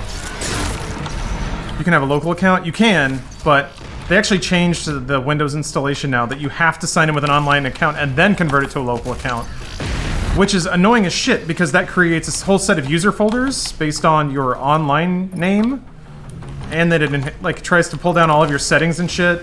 So it's just like a lot of extra work that shouldn't have to do. And I get it, like, Microsoft is king about making a default option one of their own. It's what got them in trouble with Internet Explorer and all that shit. So, I get it. Microsoft gonna Microsoft sometimes, and I'm tolerant of that to a point, but... I don't know, I also understand that, like, in this day and age, it's too much to expect an OS to just be a layer that, like, interfaces to your hardware. It's too much for that. Like, an OS is supposed to be a suite of services and a lifestyle companion and, all this business, so I get it. I'm not super, I'm not gonna be a super Luddite about it. But still. Yeah, that's Linux. You're right. Linux, or to a lesser degree, Unix is kind of the extreme version of that, where it's like, hey, if you want a calendar, fucking write one. You can call the OS just like me to get the date and time. If you want it formatted, that's your problem. I'm surprised I didn't die there. It'd be nice if Linux game support were better. Well, that's the thing, though. Microsoft has also invested a ton of money into game dev. DirectX, baby. Starting with DirectX and continuing on, they have supplied tons and tons and tons of tools to make both peripherals work better on PC and then also to make game development faster and easier. Commander Bork, thank you for the cheers. The 2 cheers. But yeah, thank you so much for the gifts, Rockhawk. Sorry, I got distracted killing demons. My open software dev wife is yelling in the background about how you should just build your own everything. That is a philosophy. Like, I feel like there's a lot of crossover with cars, right? Some people think you shouldn't drive a car unless you know how it works or how to service it. It's not responsible to operate a machine you don't understand. And certainly you open yourself up to privacy invasion and giving away a lot of stuff if you don't know what's happening in your own PC. I agree. But I mean, just from a business perspective, that's not good business, right? If there's customers, wait, can I not fast travel yet? I can. There was a 1-up way back a million years ago that I never picked up. So let's go pick it up.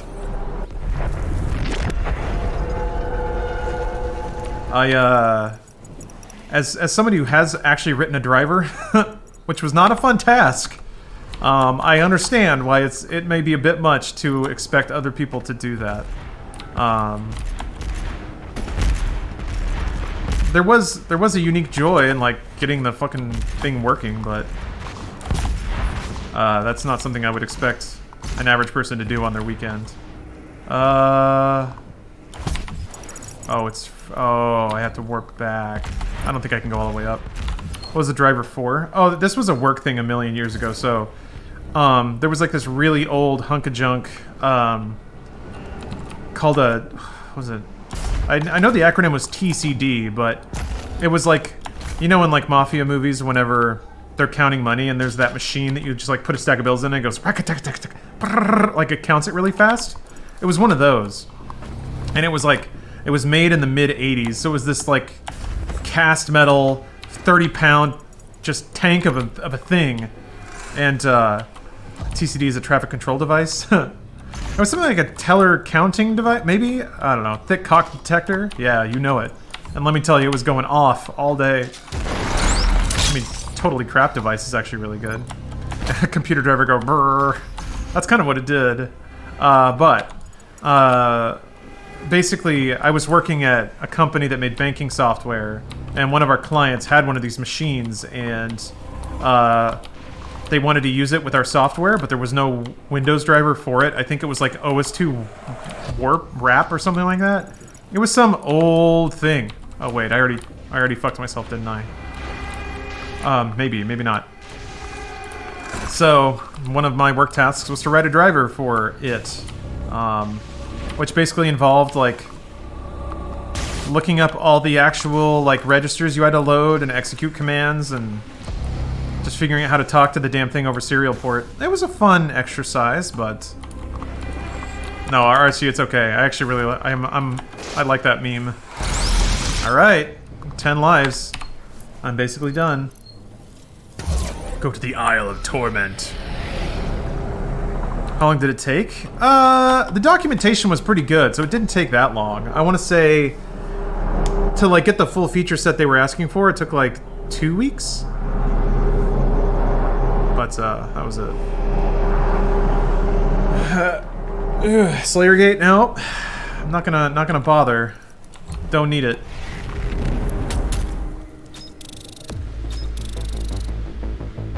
Yeah, praise be to proper documentation.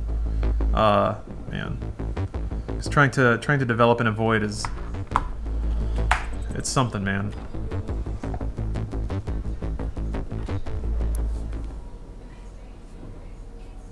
So let's see here. Was there a Slayer battery I didn't get?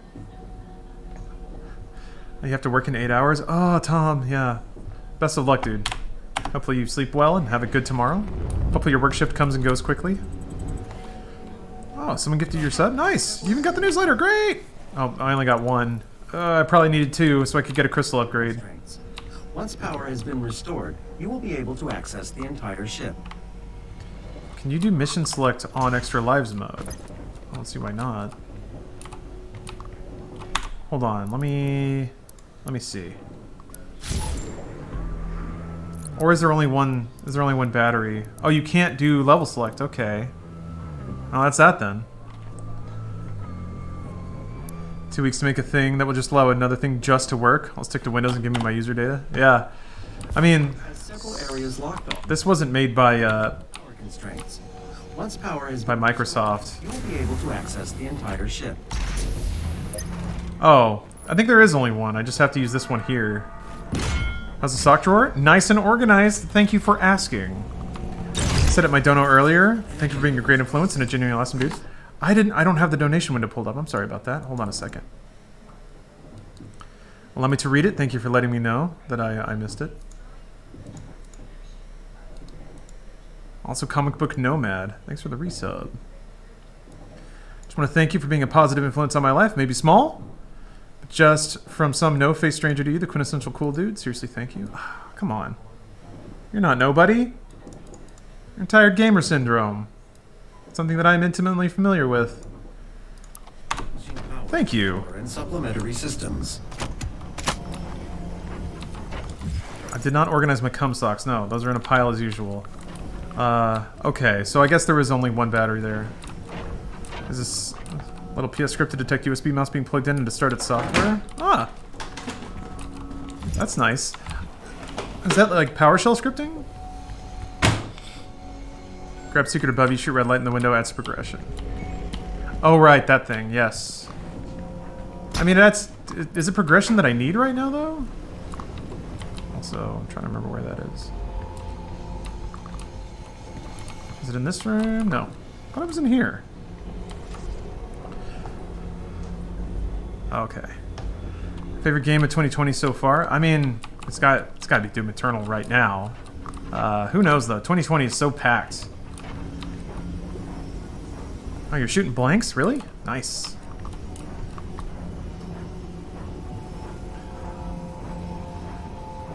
It's gone. That's strange. It may not be there yet. Yeah. Gotta get freezy nades. Spawn modification in your equipment launcher has been completed. It's fired. The bomb will douse nearby enemies in freezing gases. Oh, speaking of 7, hold on. Let me see when the streaming embargo is. With any luck, it might be Thursday, which means I can get started on Final Fantasy VII Remake a little bit early. Well, let's see here.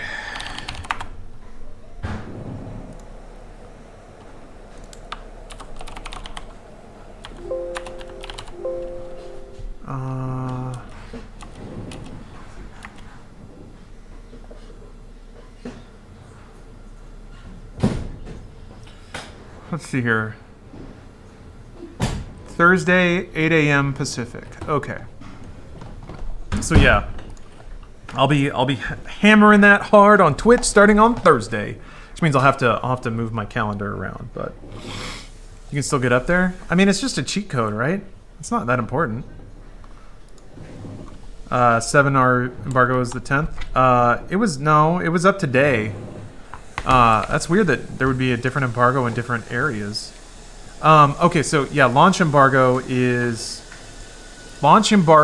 which is streaming embargo basically, is the Japanese launch on April 10th, which in America is April 9th at 8 a.m. Pacific.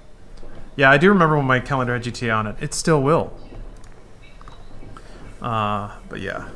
You find yourself playing less games now with streaming daily? No, way more. I mean, do you mean off stream? Uh-oh. Hold on. Wait. I was getting a call. Very briefly. Have you finished Remake yet? No, I wanted to. Hold on. Nope, okay. I wanted to, but I kind of missed embargo already, and it's longer than I thought it would be.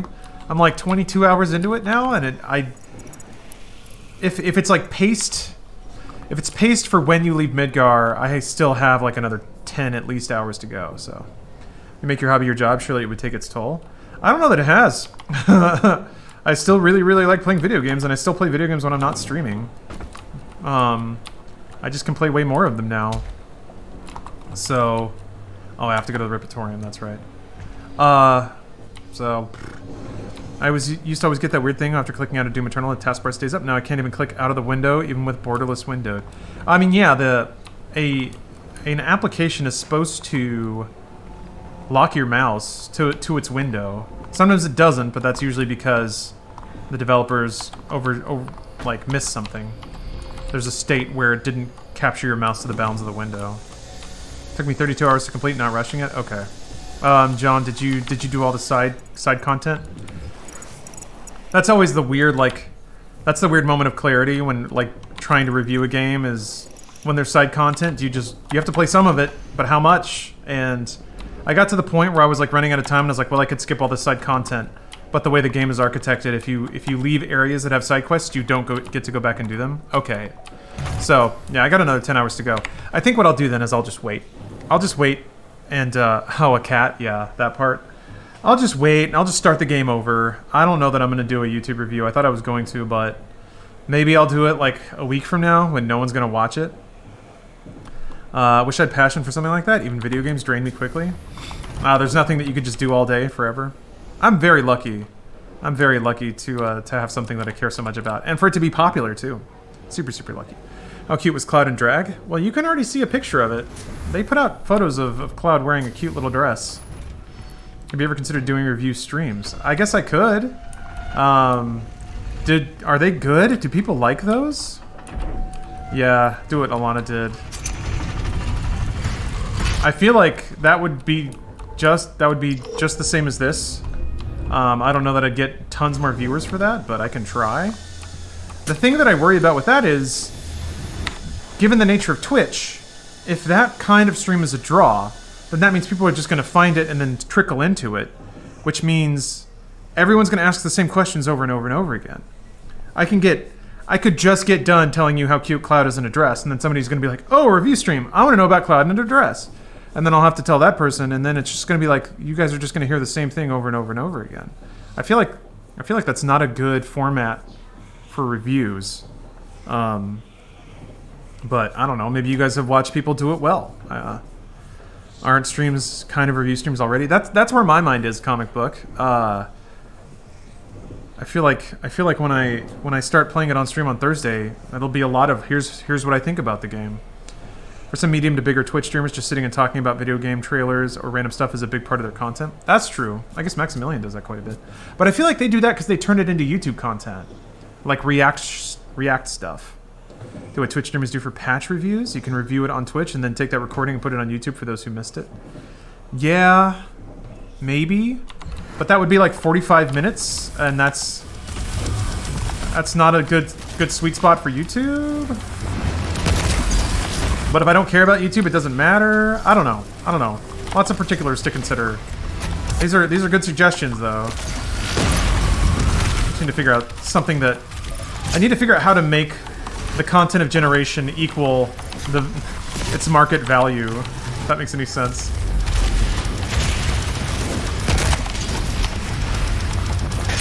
Fuck. Saw you there.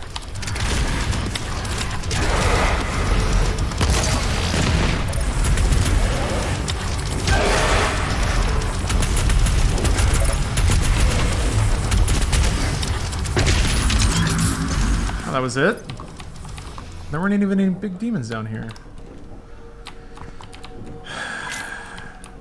But yeah, maybe that's the case. So like, usually when I do a review, I have a really loose script prepared and I just kind of talk through all the points and then I edit it down into a tight flow.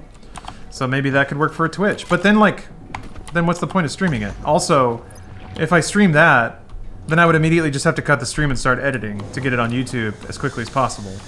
So I don't feel like I really gain anything from live streaming it, aside from maybe the whatever Twitch Prime subs roll in while I'm recording. And, yeah. Double toasted? Spend 10 or so minutes and ramble about a game and answer some chat questions. Call it a first impression thing instead of a review. Yeah, but like that, I don't feel like that would perform well on Twitch. And then why am I doing it? You know? Am I doing it just to do it? Maybe. Because like, what are the odds that somebody who really, really wants to see that is gonna land there the 15 minutes that it's happening? That's what YouTube's for. Let's see here. Looks like people come here for the streamer, not so much the content. Like me, I come to hear your perspective on subjects. The games you play are just a bonus, but I could be wrong, and I'm protecting my own experience. No, Deadfist, I think you're right. I think it's just like a YouTube video people can get to it when they get to it, and for something like a review, that allows everyone to watch it on their own time. Whereas a stream, if I did it right now, I would have everyone here. That's fine. But, you know, you guys are still here regardless. So doing the stream is not a content draw. Or rather, streaming the review is not a content draw. Because the format doesn't match. Just like hearing your take on games. Yeah, Captains, but imagine that I did it 3 hours ago. Like, imagine I did the whole thing when you weren't here. And because it's a live stream. And then since I'm still streaming, you'd have to wait for it to go up on YouTube, and maybe you would be interested in that, but then you'd have to go to a different platform to find it. Yeah, we'll see. I'm still trying to figure out how to make that a really good flow, and I don't know that I've figured it out yet.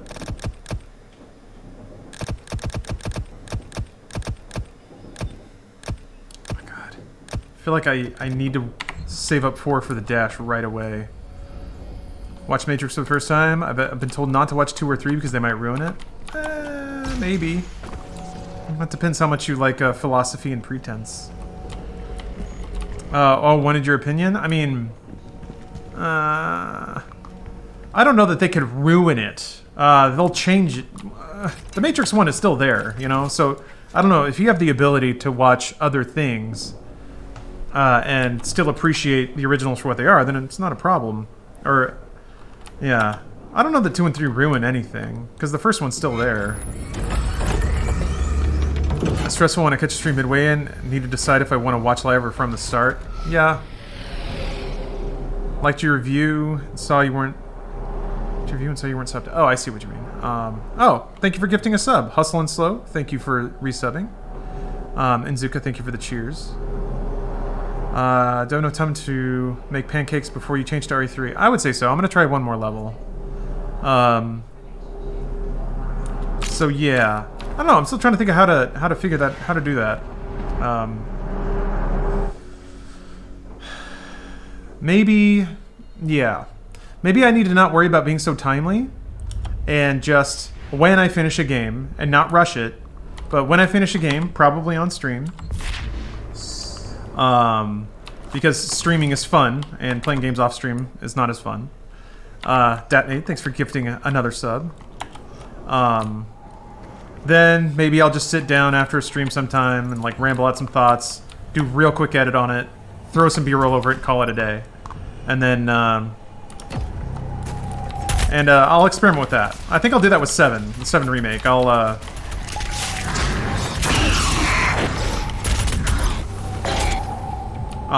just play through it on stream, and then once I finish it, then I'll just record some thoughts, and I won't go through the process I usually do when trying to put a review together.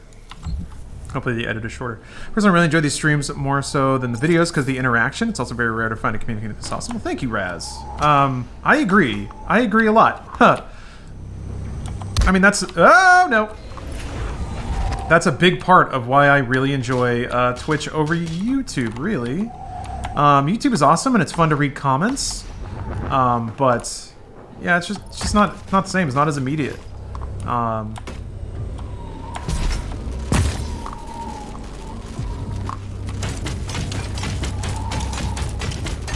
Also, like, YouTube just has the edit time. And the, like, I guess to put it bluntly, the standards of quality on YouTube are way higher. At least in terms of production and thumbnails and clickbait titles. It just takes more effort to get people's attention there. Whereas here, I can just be the world's premier video game player, and that's enough. Also, yeah, like somebody had mentioned earlier, it's just... I'm also coming from years and years and years of YouTube, and man, is it nice to just not care for a little bit. Maybe for a long bit, I don't know. Whatever the hell YouTube's algorithms and copyright striking does is fucking awful. That's actually not the problem. In this facility, It's, pinpoint his exact location at this time. all the Twitch compilation shit on YouTube is real low effort stuff. It is, but it's even more effort than just streaming. Because you still got to download all the clips, you got to put them all into a timeline, you got to export the video, you got to put a thumbnail on it that people are going to want to click on.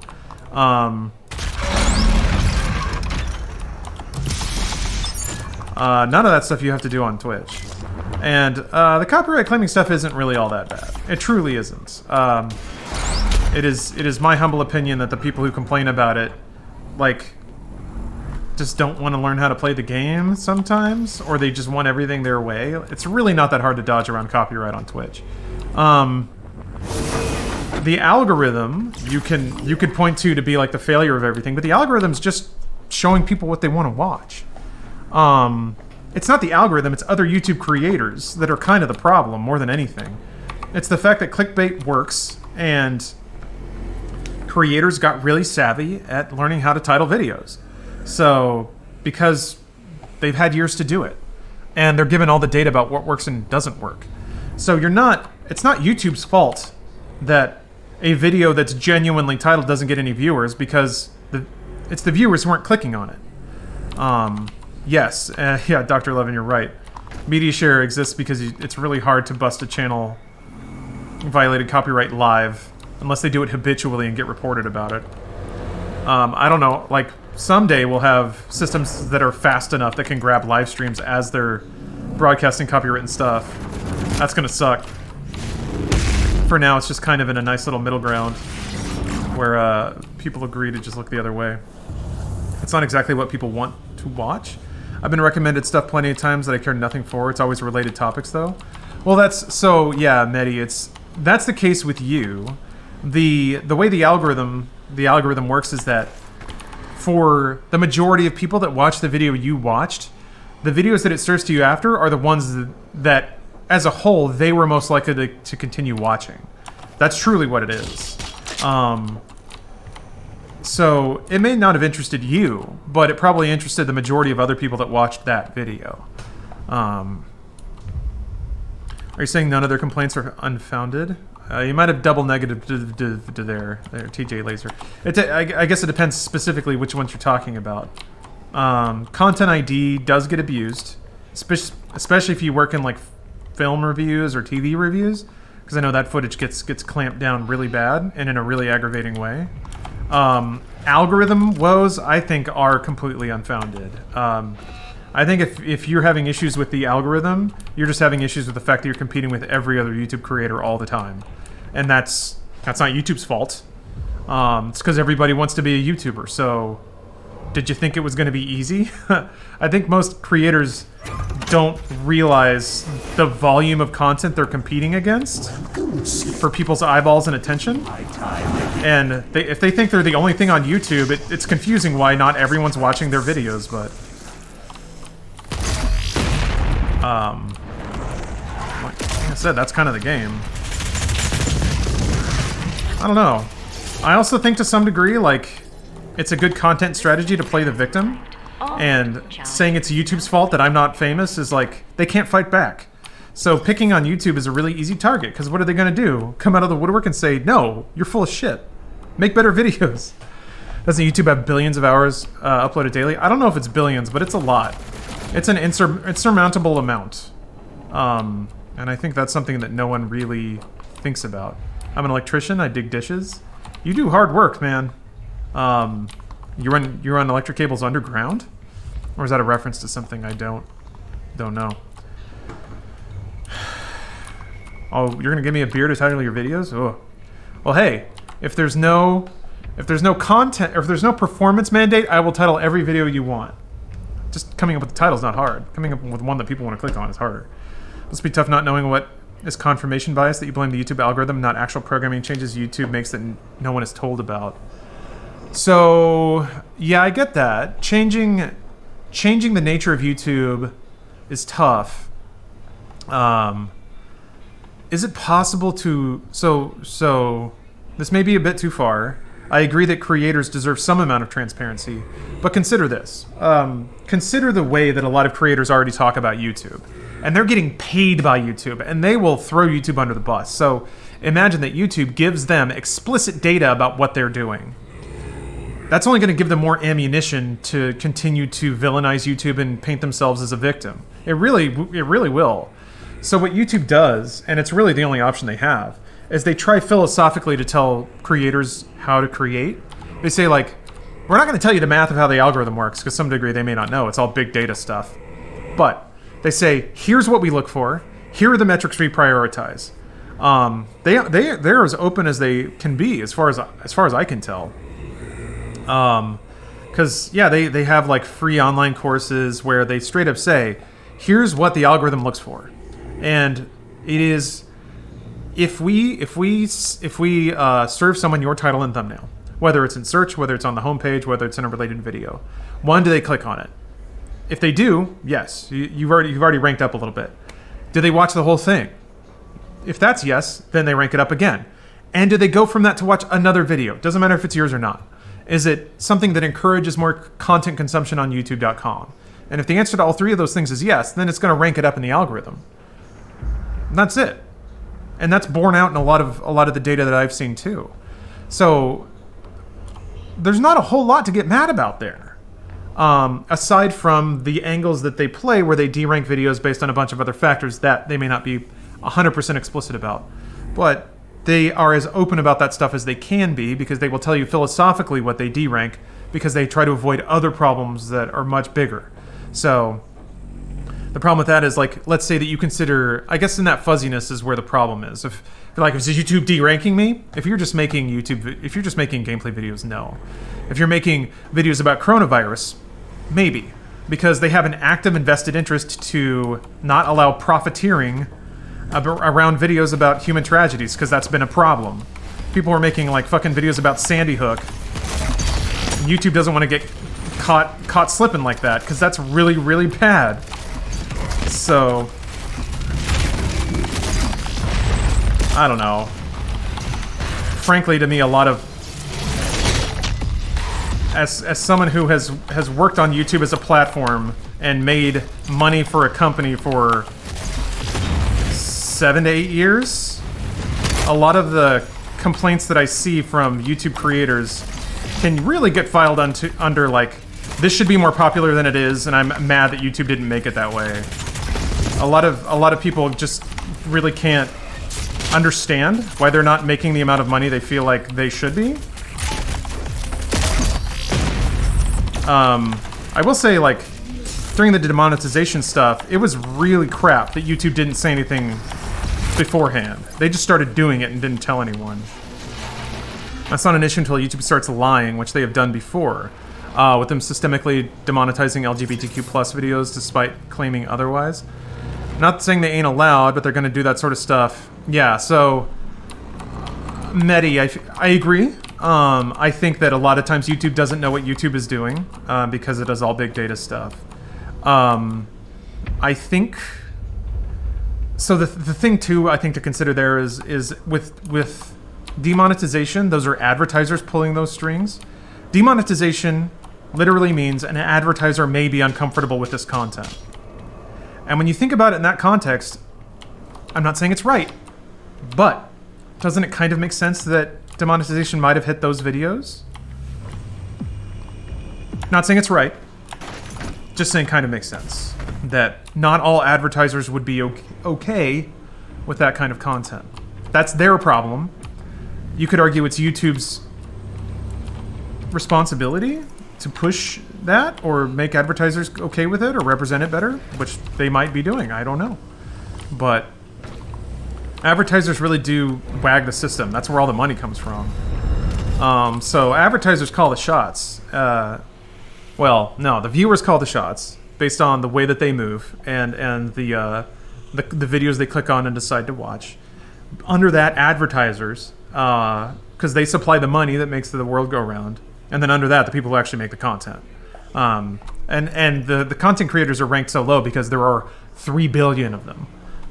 So someone's going to write a blog post about me? Nah, I'm not a big enough deal.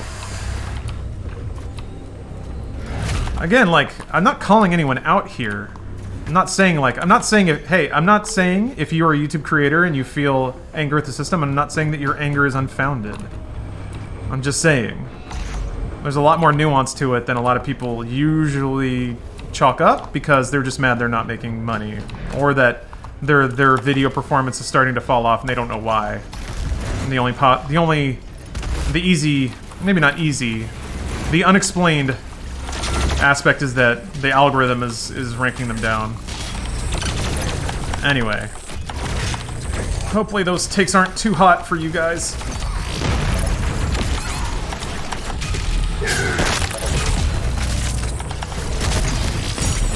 Whew.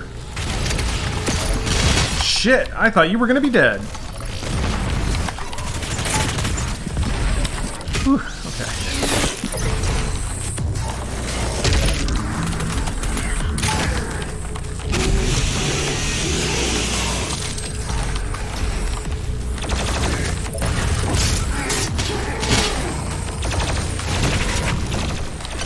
Hey.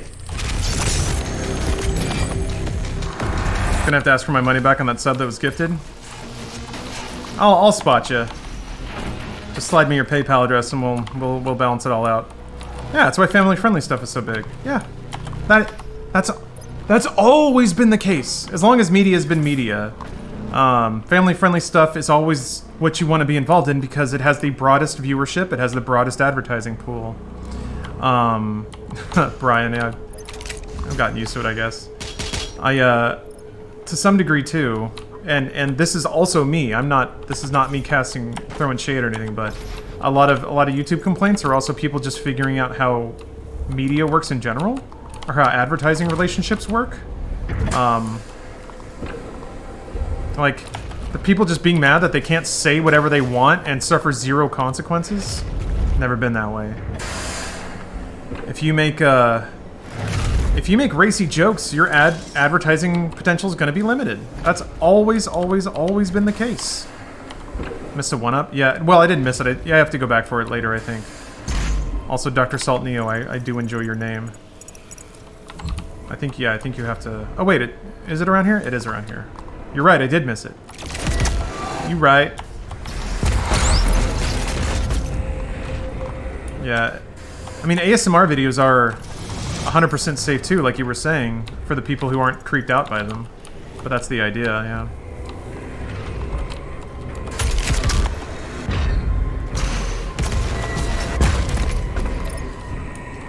I think a lot of people get the idea that YouTube owes them. That's a little strong. I definitely get the idea that Jojo Power Ranger, thank you for the sub. Also, I think I missed No. I think, and this is 100% reasonable, I think a lot of people don't understand why some content is successful and theirs is not.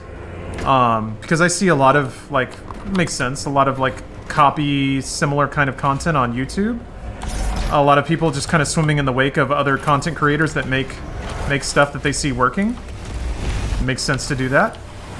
But what I see is a lot of people just like, they put in the grind, they make their content, and it just doesn't hit, and they don't know why.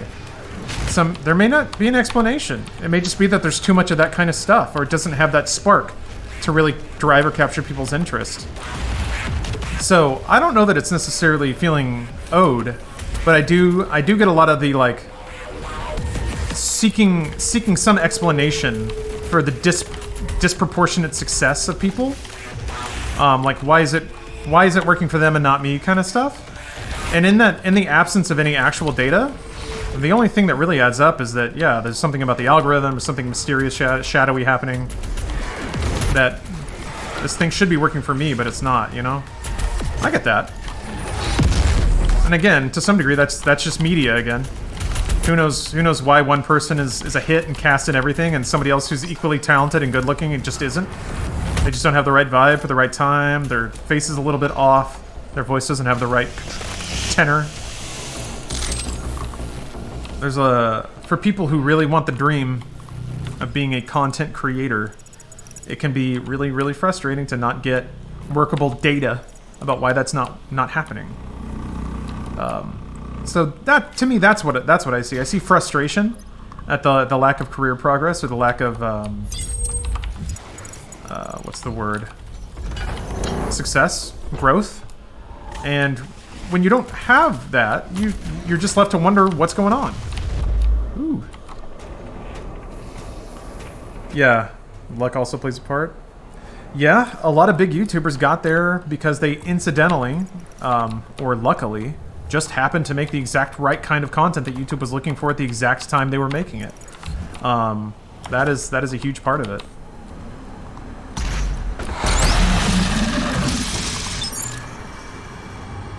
That's why Let's Plays did so well. Ridiculous runtimes, really powerful click-throughs. Like, what else is somebody going to watch an hour and a half of, aside from somebody playing straight through a video game? There really wasn't anything else on YouTube like that.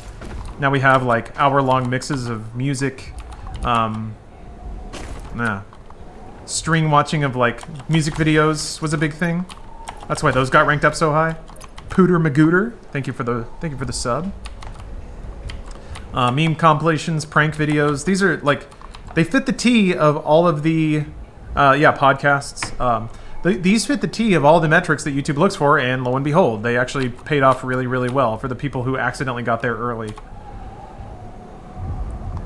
Oh, late night show clips, yeah. Well, those are like, now that I feel like starts to get into maybe some of the more shadowy parts of YouTube, where they make deals with trusted media partners, and then those clips get a lot of heat because they're with a trusted media partner and not some YouTuber who's going to fly off and say a goddamn racial slur. You know they're safe because they've gone through standards and practices. I feel like that's a big element too. Why isn't this opening? Oh, maybe that's why.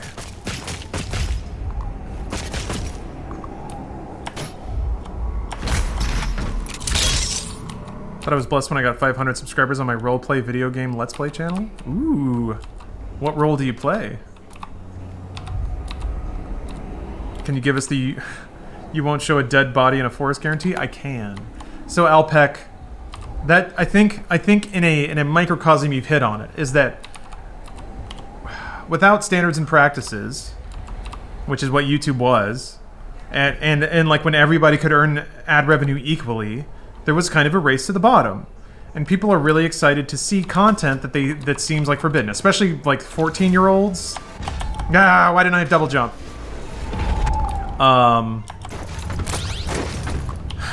And there's a lot of them on YouTube. So like kissing pranks and Logan Paul acting like a Arrested Development kind of ADHD teenager. That's all really exciting content to a teen or a kid. So it does... Why can't I double jump after that? Okay, so you can't double jump after hitting a jump pad. Great. Good to know. But now we got a big problem. Like, if Logan Paul's out there making a ton of YouTube views, you can. It keeps not working. I don't know. Then a lot of ad load is running on his content, and then at some point the advertisers are going to watch his videos, and then they're going to go to YouTube and be like, "What the fuck? How could you let this happen, YouTube?" And it's YouTube's fault, not Logan Paul's. Hence demonetization. You can still make it. Like, if YouTube started booting stuff off their platform, there'd be a bigger problem. So their compromise was, you can make whatever you want.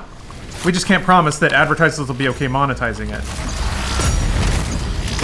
And then, theoretically, balance is achieved. Fuck.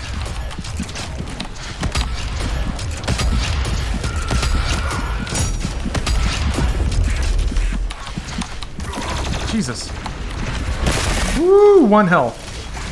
I wonder if you get more 1 HP saves on, like, Ultra Nightmare Extra Life mode. I feel like they might cut you a little slack. I've gotten more low HP saves than I ever have on normal Nightmare, I feel like.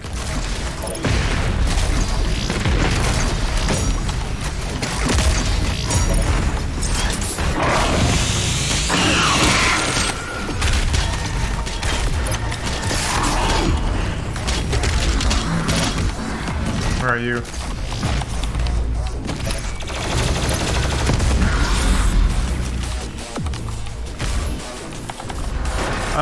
Hey! Welcome, gooses. Hello, y'all. I just got done ranting about YouTube. How exciting. Welcome. Playing Nightmare on Extra Life mode, which is like Ultra Nightmare, except I have lives. So kind of not like Ultra Nightmare. On Ultra Nightmare, when you die, that's it.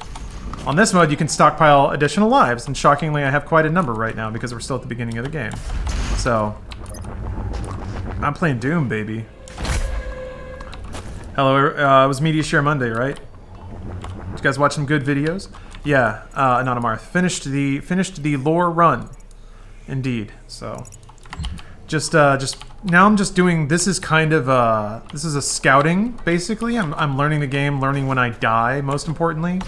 Learning what knocks me out so I can prepare for it later, kind of making mental notes.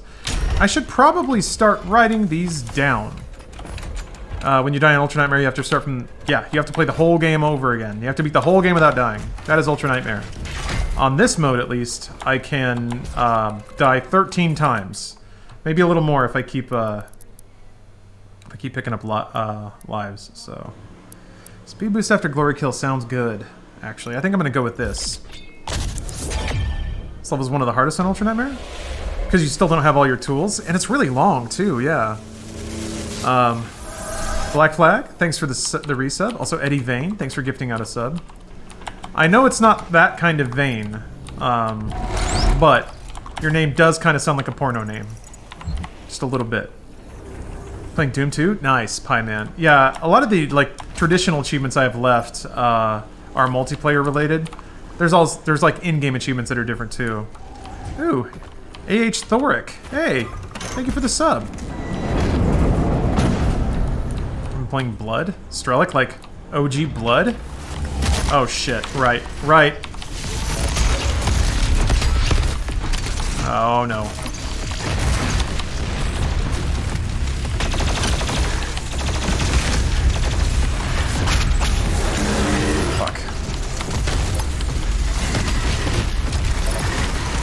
Ugh.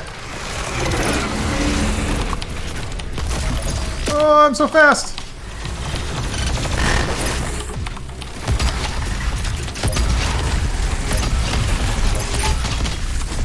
Oh. Okay, the whiplashes were not as big of a deal as I thought they might be. Whew. Oh, Flav, yeah, thank you for the warning. How many times have you died since you started this run? 2. Do you feel like you're doing better when you did your lower run? I do feel like that, yeah. I do feel like I've improved. Ooh.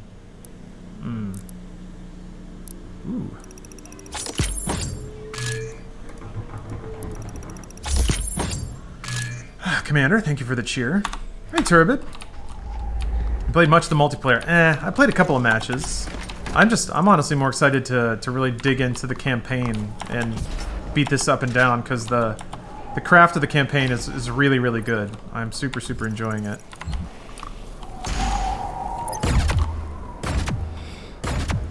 I've been trying to alternate guns to what you're using on the lore run a little bit. It's more just zeroing in on what seems to work the best, or what I am the most efficient at using. Can't get multiplayer to run. That's not good. Just about Blasphemous, do you have any tips? No, not really. I wouldn't say that I know of any, like, top tips or anything like that. Just... Here's a top tip for you. Have a great time. What is... Oh, that's the speed up effect. Okay. How long does this last? That's a good amount of time. Don't enable Turbid. I absolutely will. Always. This is not Ultra Nightmare yet. Not yet. I have lives. 13 lives. There are extra lives in this mode. I can pick them up. In Ultra Nightmare, all the lives are just full armor.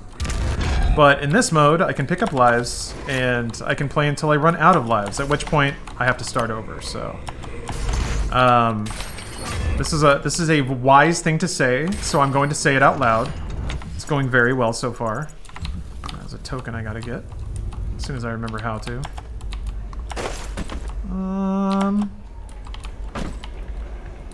I gotta get behind there somehow. Be Catholic or die trying. Now that's good blasphemous advice. Yes. How guilty do you feel? I'll see you, Engaged Sugar. Or is it Engaged Sugars with the 5 on the end? Anyway, have a good night. Yeah. That'll do it. I'm just gonna die 14 times in this next fight, and that's that. Where the hell? I need suit tokens. That's part of this thing. Well. Hey. Oh, there's this thing. That's probably what I need. I need electrolytes. Tunnel snake. Appreciate the subtle hint. Enjoyed the stream, gotta catch some sleep. No worries, Indomitable Penguin. Thank you for watching. Hope you sleep well. Ooh, that's enough for Dash. No, this is what... That's what Doomslayer craves. Is Bruce gonna stream again today? Yeah, he usually does another shift in a couple hours. Takes a break to, I think, work out and eat. So we should be back in a little bit. The beast draws near to me, my brothers and sisters, but he is weak. Your hate must match his will. Only then will you be truly safe. I remember this fight being a little rough.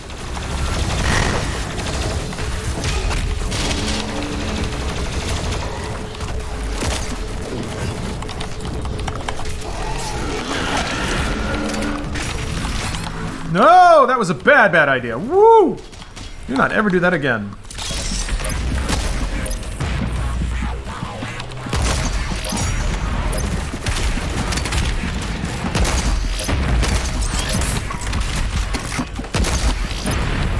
You want to die anytime soon? Thank you.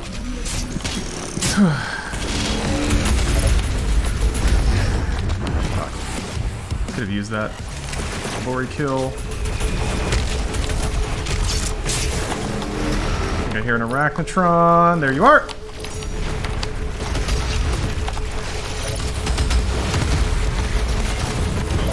That's big. Shit. That's what we need. Fuck. You really have to be right there, my man. I really needed you to not be there.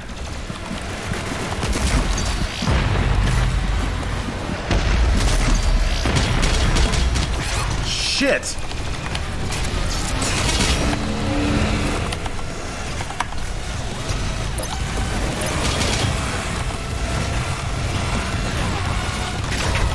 Shit. Oh, fuck, I'm out! I'm out! Oh, bad.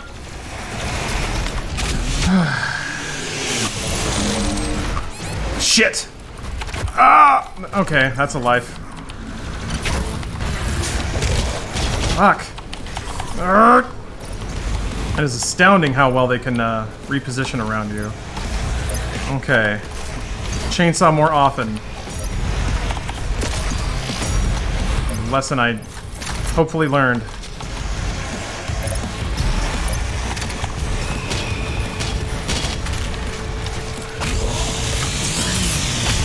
Scumbugler, you taking your dog for a walk? Cool. Thanks for watching. Shit! Ah! Could you? Thank you. Oh!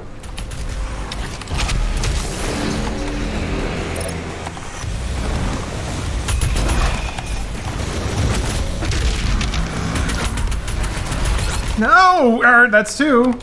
Fuck, man. Thought this arena was bad. I'm just not playing well. Making bad decisions.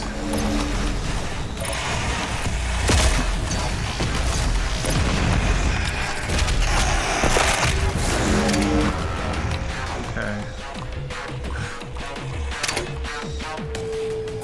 Okay, that's... I guess that's it for the arena. Not so bad. Where are you? Where are you? I hear him screaming. There you are, you angry bitch.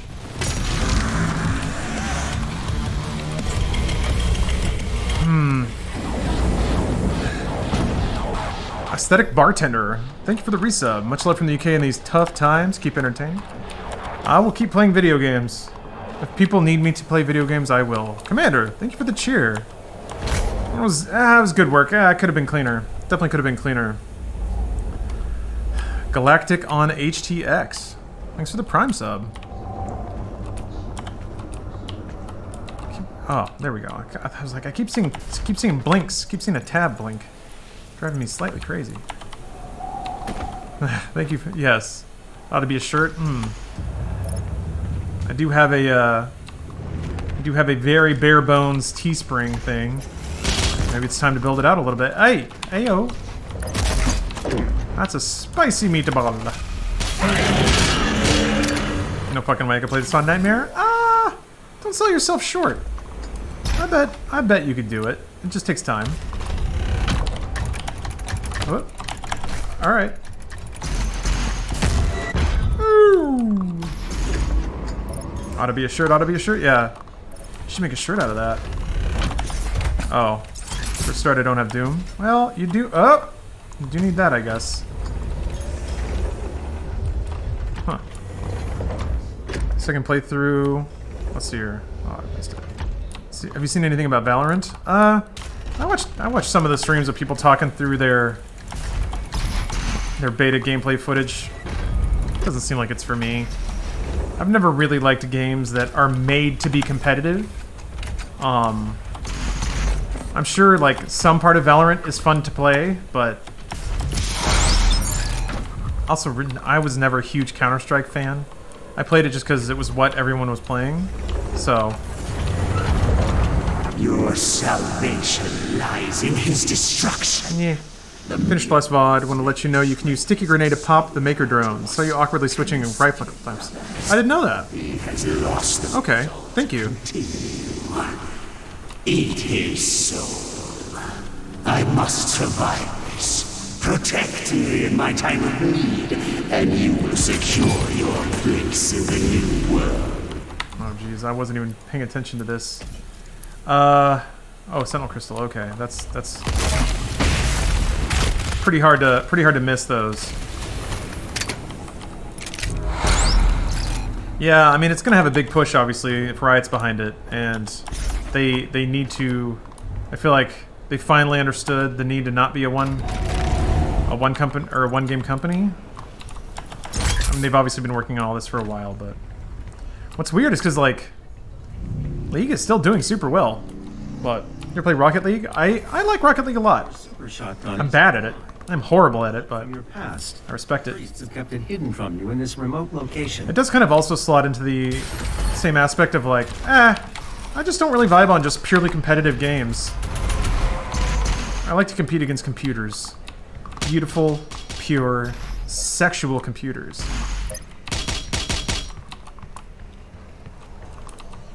Oh.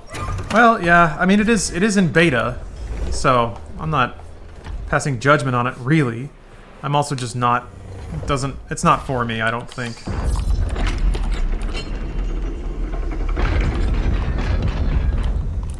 Have you like Mountain Blade 2? Oh, it's pretty cool. I am really impressed with the openness and certainly the Attention, all mortally challenged. the breadth of that game's The Slayer systems. is Dang it. inside the facility.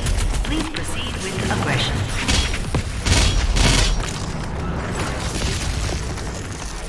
Does freezing a cue ball do anything? Not really. Oh.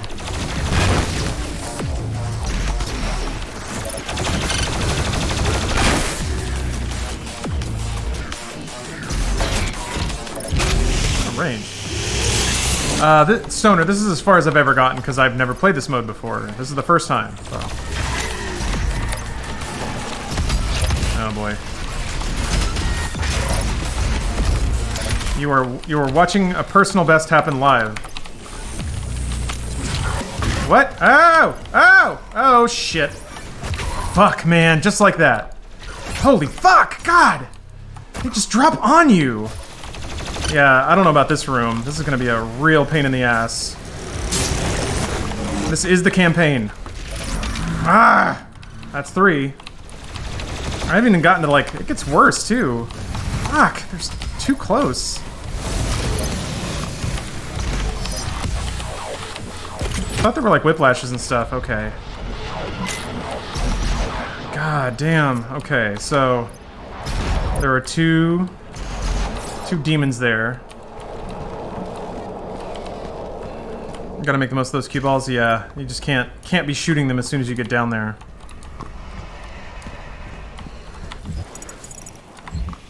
Give me that crystal. Give it. Oh, these rooms? Yeah, I remember this now. Barely. Yeah, save the cue balls and frost grenade. Yep, I will try to remember that.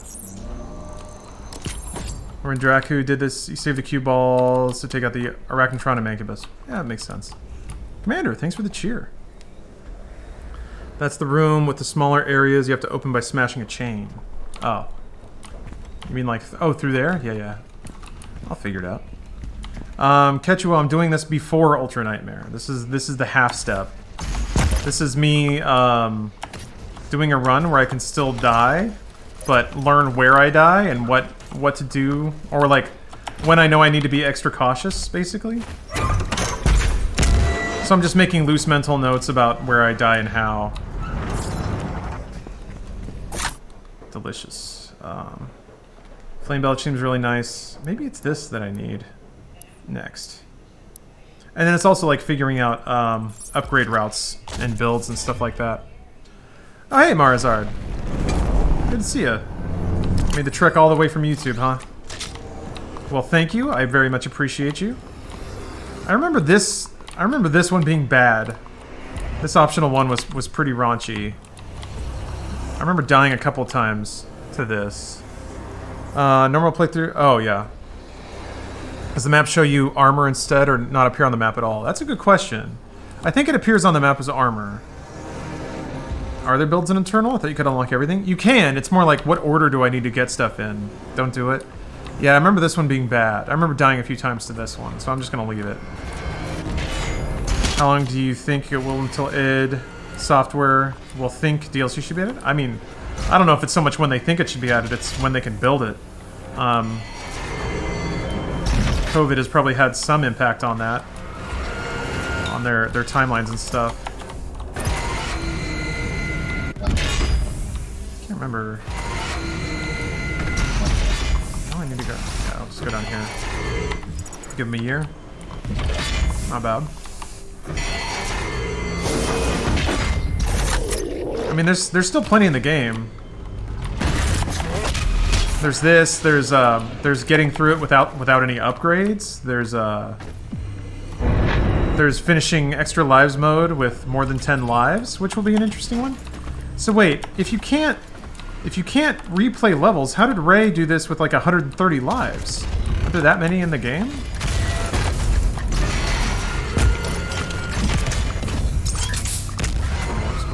here. Oh, that's right. Has it ever really done DLC? I thought they didn't. They did update packs to Doom 2016 multiplayer. Yeah, there's one about completing with fatigue cheat on, which I think means you just can't pick up anything. Campaign, you can go back and replay levels. Oh, but you can't in extra lives mode. Maybe it was just in the original, or maybe he was just playing original campaign.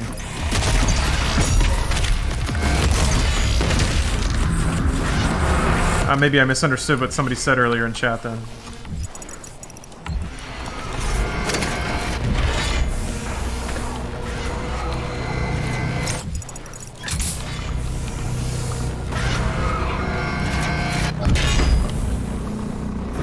Oh, Famine Cheat is no drops off demons. Gotcha. So it's like classic Doom. Yeah, they said they're going to make campaign DLC, and I imagine by the nature of what it would be, it would have to have lore in it. So, whether it takes place after Eternal or before Eternal in one of the many, like, gray areas of lore, I think there's plenty of opportunity there. Welcome back, Dead Fist 12. A few official expansions for OG Doom and Wolfenstein 3D and Quake. It's pretty much what DLC. Oh yeah, they did expansion packs for Quake 2, for Doom 3. I think there was a level. Oh, there was Clan Arena for Quake 3. They've pretty much done expansion content on all their games. That was like, that's one of their bigger content strategies. I feel like they were doing expansion packs and additional content long before other companies were. Yeah, rehash established lore from Eternal. That's true. That would be lame, but they could do that. That's a good point. We stream Doom 64. I think I will. I was going to do that, then I was going to do Doom 3 in VR. Somebody sent me all the mods for that, which was pretty nice. What would I want out of Eternal DLC? I would like content that either takes place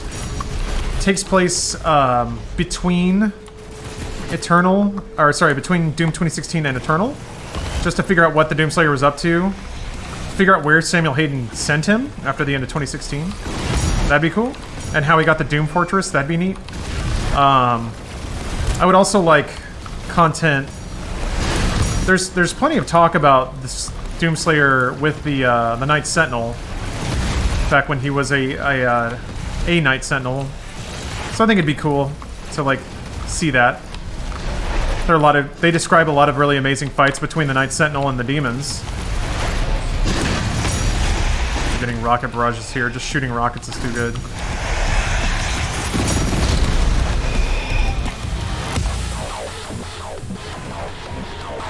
Prequel DLC, yeah, sure. Why do Ultra Nightmare? Do you find the actual gameplay of that kind of challenge fun? I do. I just like playing the game. I think the campaign has really good design. The nuts and bolts of the gameplay are just fun and interesting for me. I feel like the skill cap is high enough that it is a game that can warrant multiple playthroughs, and I feel like there's always something to improve upon. Gotta do it.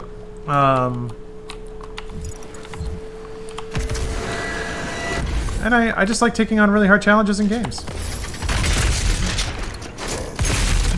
It's what gamers crave.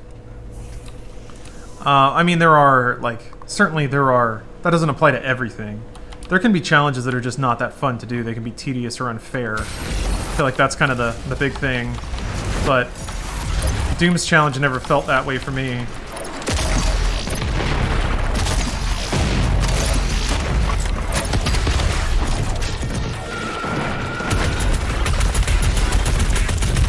You don't dodge, I dodge. That's what happens here.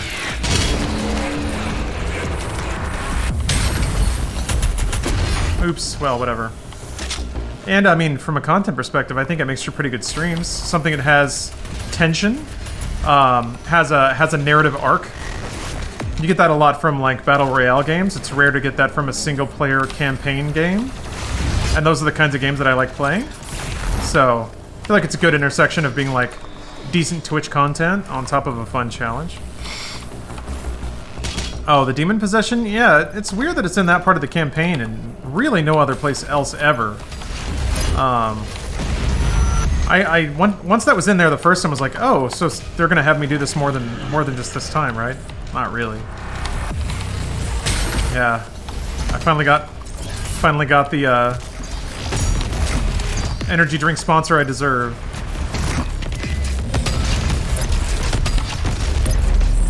Ugh. God, it just shreds him, peels him like an orange. Jeez. I'm not the only one that doesn't like Battle Royale. No, there's plenty of people. Damn right, G Fuel. Can I get a G Fuel in chat? Shit.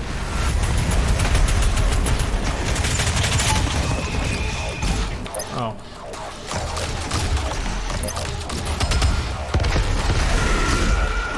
You don't have to actually G Fuel. You're actually doing it. All right. Well, my sponsors will be very happy to see that. Congrats on the sponsor. Own flavor when? I don't know. I think if I sell an assload of G Fuel, probably then, but I don't know that I'm big shit enough right now. I ain't no Dr. Disrespect. Not yet, anyway. He'll be hearing from me soon. Yeah. G Fuel Corporation will remember that. It was there. How much is an arseload? I mean, we don't have a contract or anything. I imagine it's just something that will evolve over time. Attention, all cultists.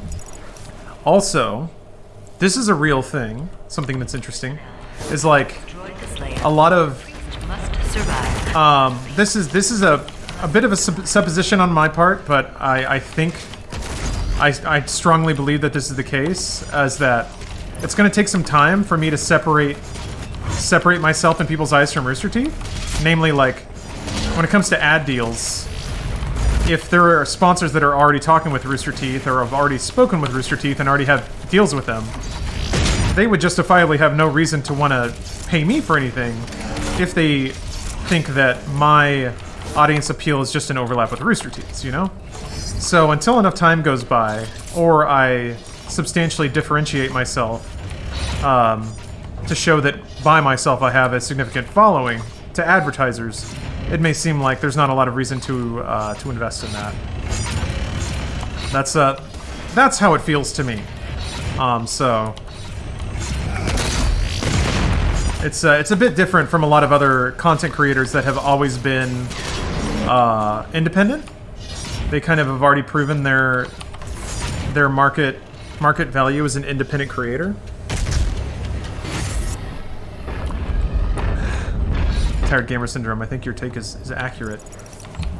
Yeah, Samuel Hayden is they sure did write in a bunch of question marks for him, didn't they? Can't keep yourself in secret? Not really. Only watch Funhouse still for RT stuff, and as you know, there are just boner pills and stamps ads. Yeah. Whatever keeps the... Oh! Shit. That was weird. Gotta keep the lights on. Gotta keep the rooster crowing. This is...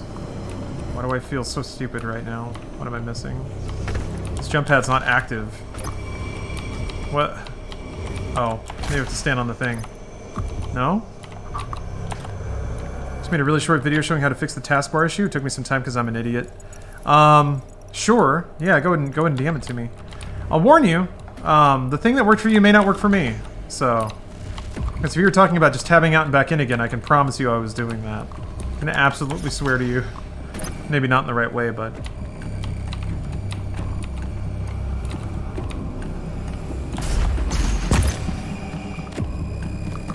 Hated those boner peel and hair loss crap, not gonna lie. Those are the only ads I would skip. Yeah, you're not the only one. Those were not well liked. But, it's a lot of money. Sure.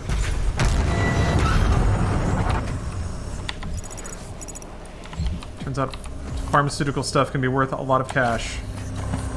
I don't know, by the way. I'm not sharing privileged information or anything here. I genuinely don't know, but I can only guess. Given what an uproar it caused. And how it...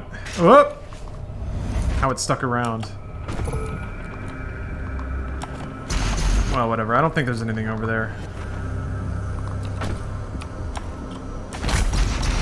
Damn TikTok ads? Oh, what are those? I haven't actually done a whole lot of scrolling through TikTok lately. Oh baby, I can buy another 6 Yes. On a previous playthrough, you talked about your dual PC setup. I was curious what refresh rate you're playing at and what capture card you're using. I get screen tearing with my setup if I play above 60 hertz. That has been an issue with me too. Elgato actually recently RMA'd my video card, or my capture card, because it was having such a damn problem. But it's the 4K 60 Pro, I think it's called, Mark II.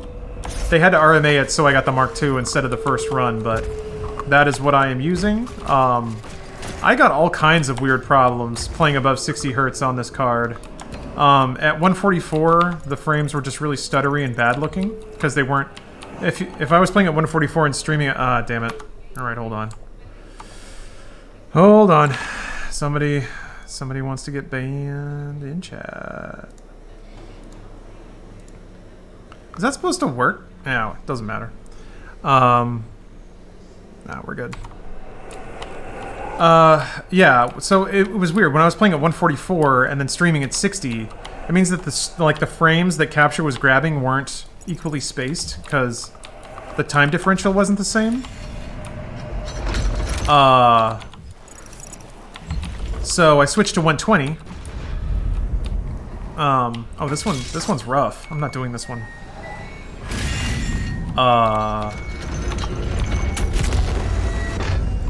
I lost my train of thought. Switch to playing at 120, capturing at 60. My capture actually got a lot smoother then, but had this weird problem with my old card where it would just drop frames, like more substantially than just not having a frame. Just half the frame would be black or bugged, like glitched. So it seemed to legitimately be a hardware issue. Went back and forth with Elgato support for a couple of weeks. They eventually relented and decided to change out the card. So they were cool about that. So props to Elgato's customer support there for being chill. So yeah, that's my setup now. I don't know if that gives you any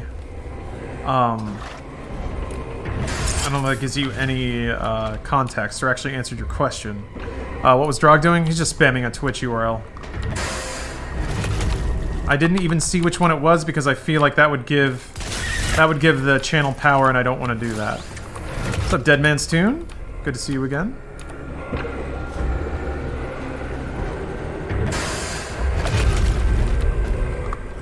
Look at this face.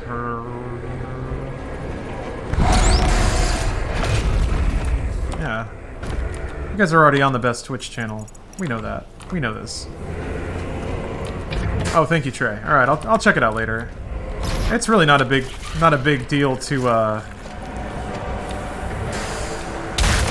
just run or to make the taskbar minimize. Oh, right. Okay.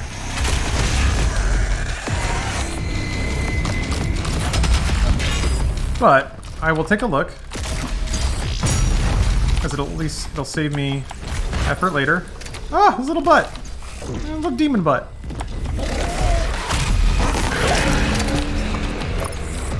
I have finished Control. I have not finished the DLC though, which I am excited to do.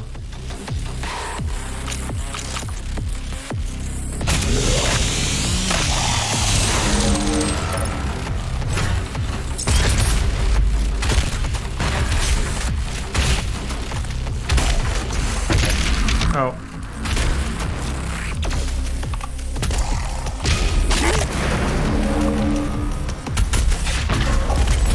He looks so cute with his little head poking out like that. After trying the master level for this, it all seems so peaceful. Man, I haven't done any of the master levels yet. Are the master levels the entire level, or is it just sections of it? I've been curious about that. So let's see here. Oh, right. Okay, so I gotta turn that on. Come down here, shoot this thing. Oh.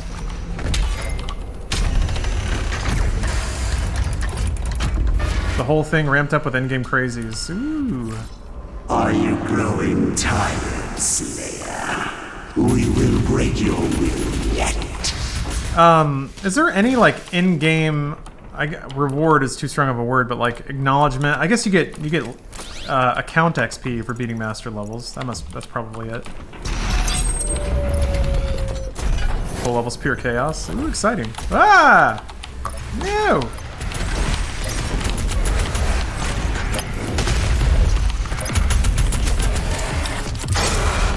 You get to feel like a god. That's fine. I mean, playing the game is a reward unto itself.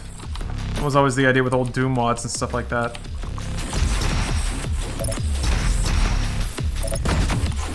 So hold on. From what you said, it sounds like the card captures at 60 Hz, so anything like 60, 120, 180, 240 would get rid of screen tearing.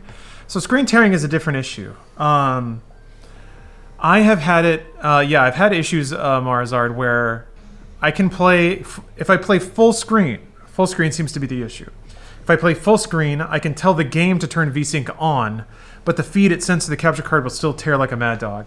I have found that when I put it in borderless windowed, then whatever my driver settings are, if you're using NVIDIA, you can like set like driver wide settings. So if I put the driver setting to VSync and I'm playing borderless windowed, it does seem to actually send VSync to both sources. So that may be something to look into. If you're getting crazy tearing, like horizontal screen tearing, maybe try to not use exclusive full screen. Or go to full screen if you're not using it.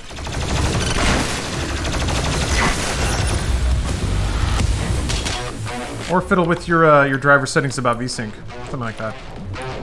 Is Sell My Semen meant to imply that a person is going on the site because they want to sell their jizz? I can't tell who Mai is referring to. Yes, it is referring to the visitor to the site. I want to accumulate and sell other people's semen. That is what I want to do. That is my business model. Exactly. Super Bosnian sells his semen there. Or someone else's, but usually his. That is the implication.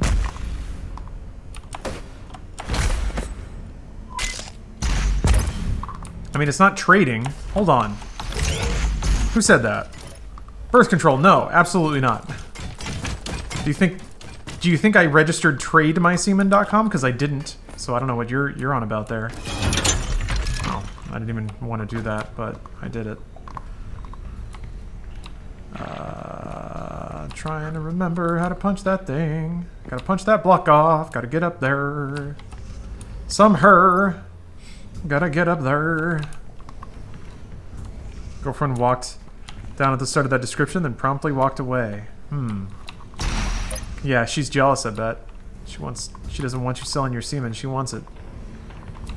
I get it. I understand business competition when I see it. I'm savvy. I've been in this game before. Do I have to go down here again?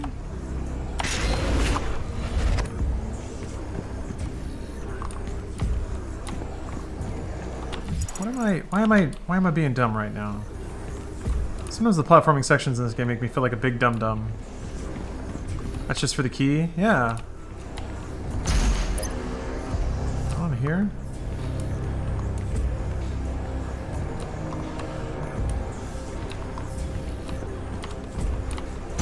Climbing wall where you jump but go up, not down. Oh. Oh, yup. Yarp, look at that. There's even a little swingy pole. Thank you.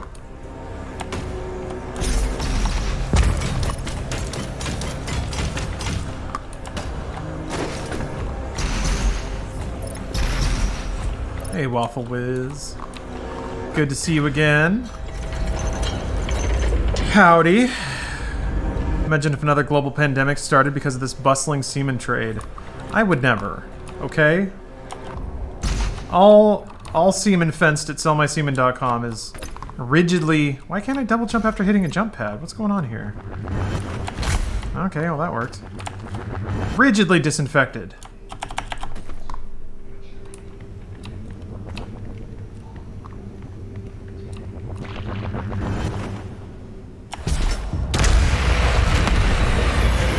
I guess it counts the first jump as a double jump? Huh. Is it pasteurized? Sorta. I put it in the microwave for like a few seconds. Just zap it real quick. Make sure it's good and fresh. throw it out in the sun for a little bit? Don't you know the sun disinfects everything? Do not fear you. This match is not won yet. Come find me, Slayer. I will be waiting. Do you sell baked semen goods?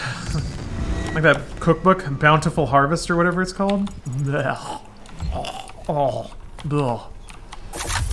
Some dark things on the internet you wish you could unsee.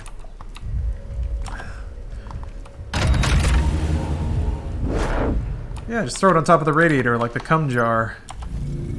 That's how you create super mutants? I guess you're right. Well, Fallout 3 ain't gonna make itself. It needs entrepreneurs like me. Give it a little nudge.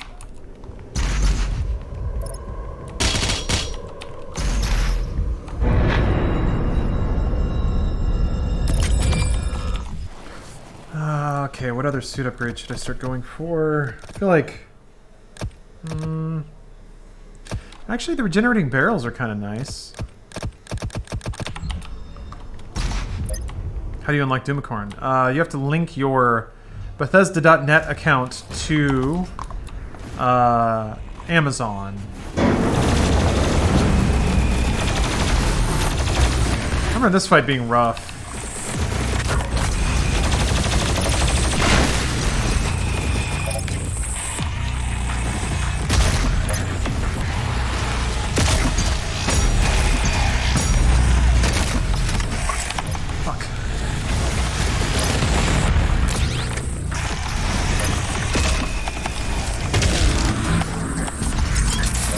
That went poorly.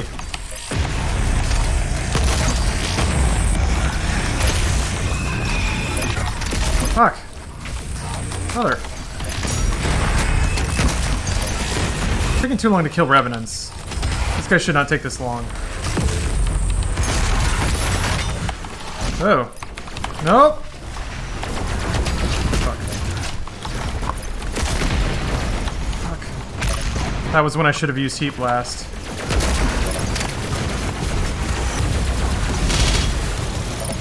Really want to take out that Arachnotron turret. Fine. You first, then.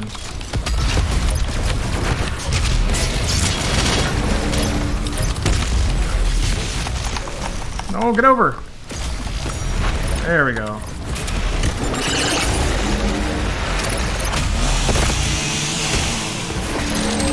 Just don't get ah, there was a man there. Okay. Nope. Oh, that's not good.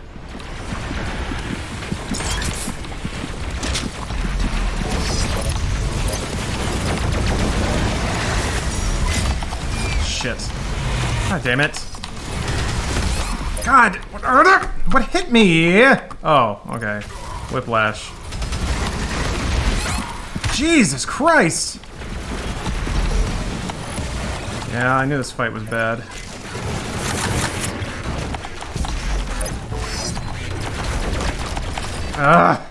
Stop! I can't even tell what's hitting me. Stop it!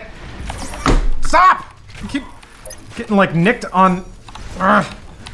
Keep nicking geometry and it's slowing me down. And there's this asshole who won't even do the. Wouldn't even let me glory kill him after 2 shotgun shells. That's the thing, like, reliably glory killing shit seems so difficult in this game. Nobody wants to let you do it ever. Fuck! God! It takes so much longer! I'm not used to that timing! This is going very poorly. That's 2.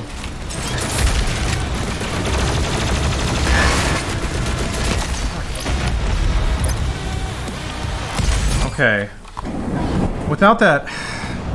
Okay, so... upgrading lock-on speed is really important. 6. Okay. Has stopped moving. I will lock in signal now. 4 deadly fights. It's a lot. It's a lot for the first 3, 4 levels? Ugh.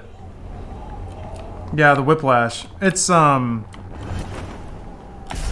Whiplashes are tough because they push you around, and man, getting shoved just throws off so much of what you're... So, whenever I'm playing, I have like a mental list of priorities and tasks to do. Ah, shit. Also, this is here.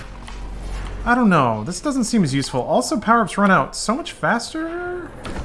Although I guess if it lets me shoot rockets faster, it's probably better. That's it.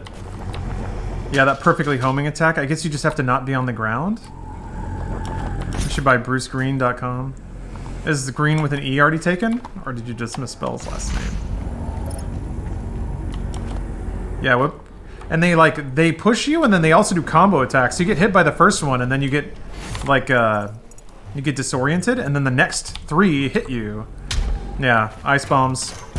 I used my, oh, that'd be your weed storefront, thank you. Ooh, that bassoonist. Thank you for the raid. Ooh, boy. Oh yeah, you don't go back to the Doom Fortress for a while. Okay. Oh, I got an unlock, though. That's sweet, sweet Doom XP. Whew. Look at all this stuff I got.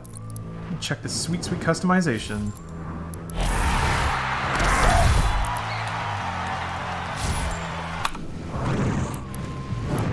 Delightful. Super Sparkle Slayer!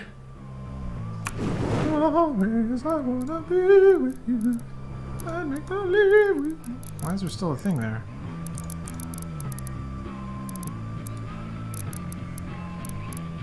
Oh boy, you can just go full unicorn, huh?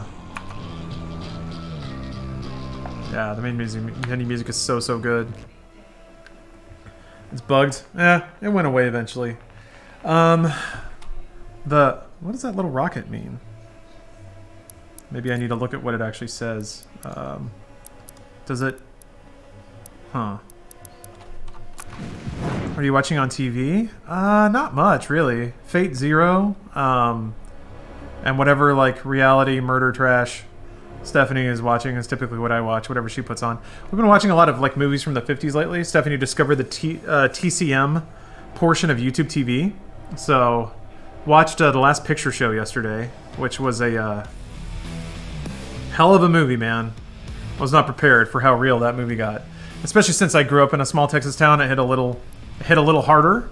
But yeah, great movie. And just been kind of digging through a lot of that stuff. We watched a really shitty, like, teen, like, bubblegum teen dance movie. It's like the haunting of Book Creek Hollow or whatever. Just teens go to a haunted castle, and I don't know. They dance a lot, and there's momentarily a ghost, but it turns out it's just a dude in a costume. Same old thing. But yeah, early Jeff Bridges was weird to see. Early Randy Quaid. They're weird, but you can apply them to other people, and then you get XP from how much they play the game. Oh, man. Is that explained in the game at all? Also, like, the Doomicorn thing levels up. I've almost got it all the way up. Ooh, that's a cool skin. Almost got that. And then this background. So, it's level 7, but I don't know how that levels. Oh, and I also fake Jim Carrey. I saw real Jim Carrey. I watched Earth Girls Are Easy. Should watch The Man with the Golden Arm. Okay, I'll put that in there. Should watch Stalker if you have 3 hours. It's very slow. Alrighty. I'll check your friends list. That's how you put a rocket on somebody. Add booster. Gotcha. How can you tell who's played though? Everyone except Blaine and Adam have the default banner. You've got a gold thing, so I'm gonna do this. Okay. Watch Peaky Blinders? I haven't seen it, no. Oh, Rumblefish? Yeah, I haven't seen that yet. I've seen Killer Bean, not yet. I still need to watch that. Okay, guys, it's time for a game switch. Game swap. Game swap. I'm gonna go over to Resident Evil 3 because I haven't beaten that yet, so... quick break. I'm gonna have a really small snack, use the restroom. You can enjoy weird clips in the meantime. And then we'll be back with, I guess, more shooting zombies. Will you play multiplayer on stream? I have before, in November, yeah. Will soon. Alright, yeah, big poggers, big coggers. Sub-only piss stream. And remake incoming. I've only got a few hours in, which means I guess I'm halfway done. So, all right, see you guys in about like 5 to 10 minutes.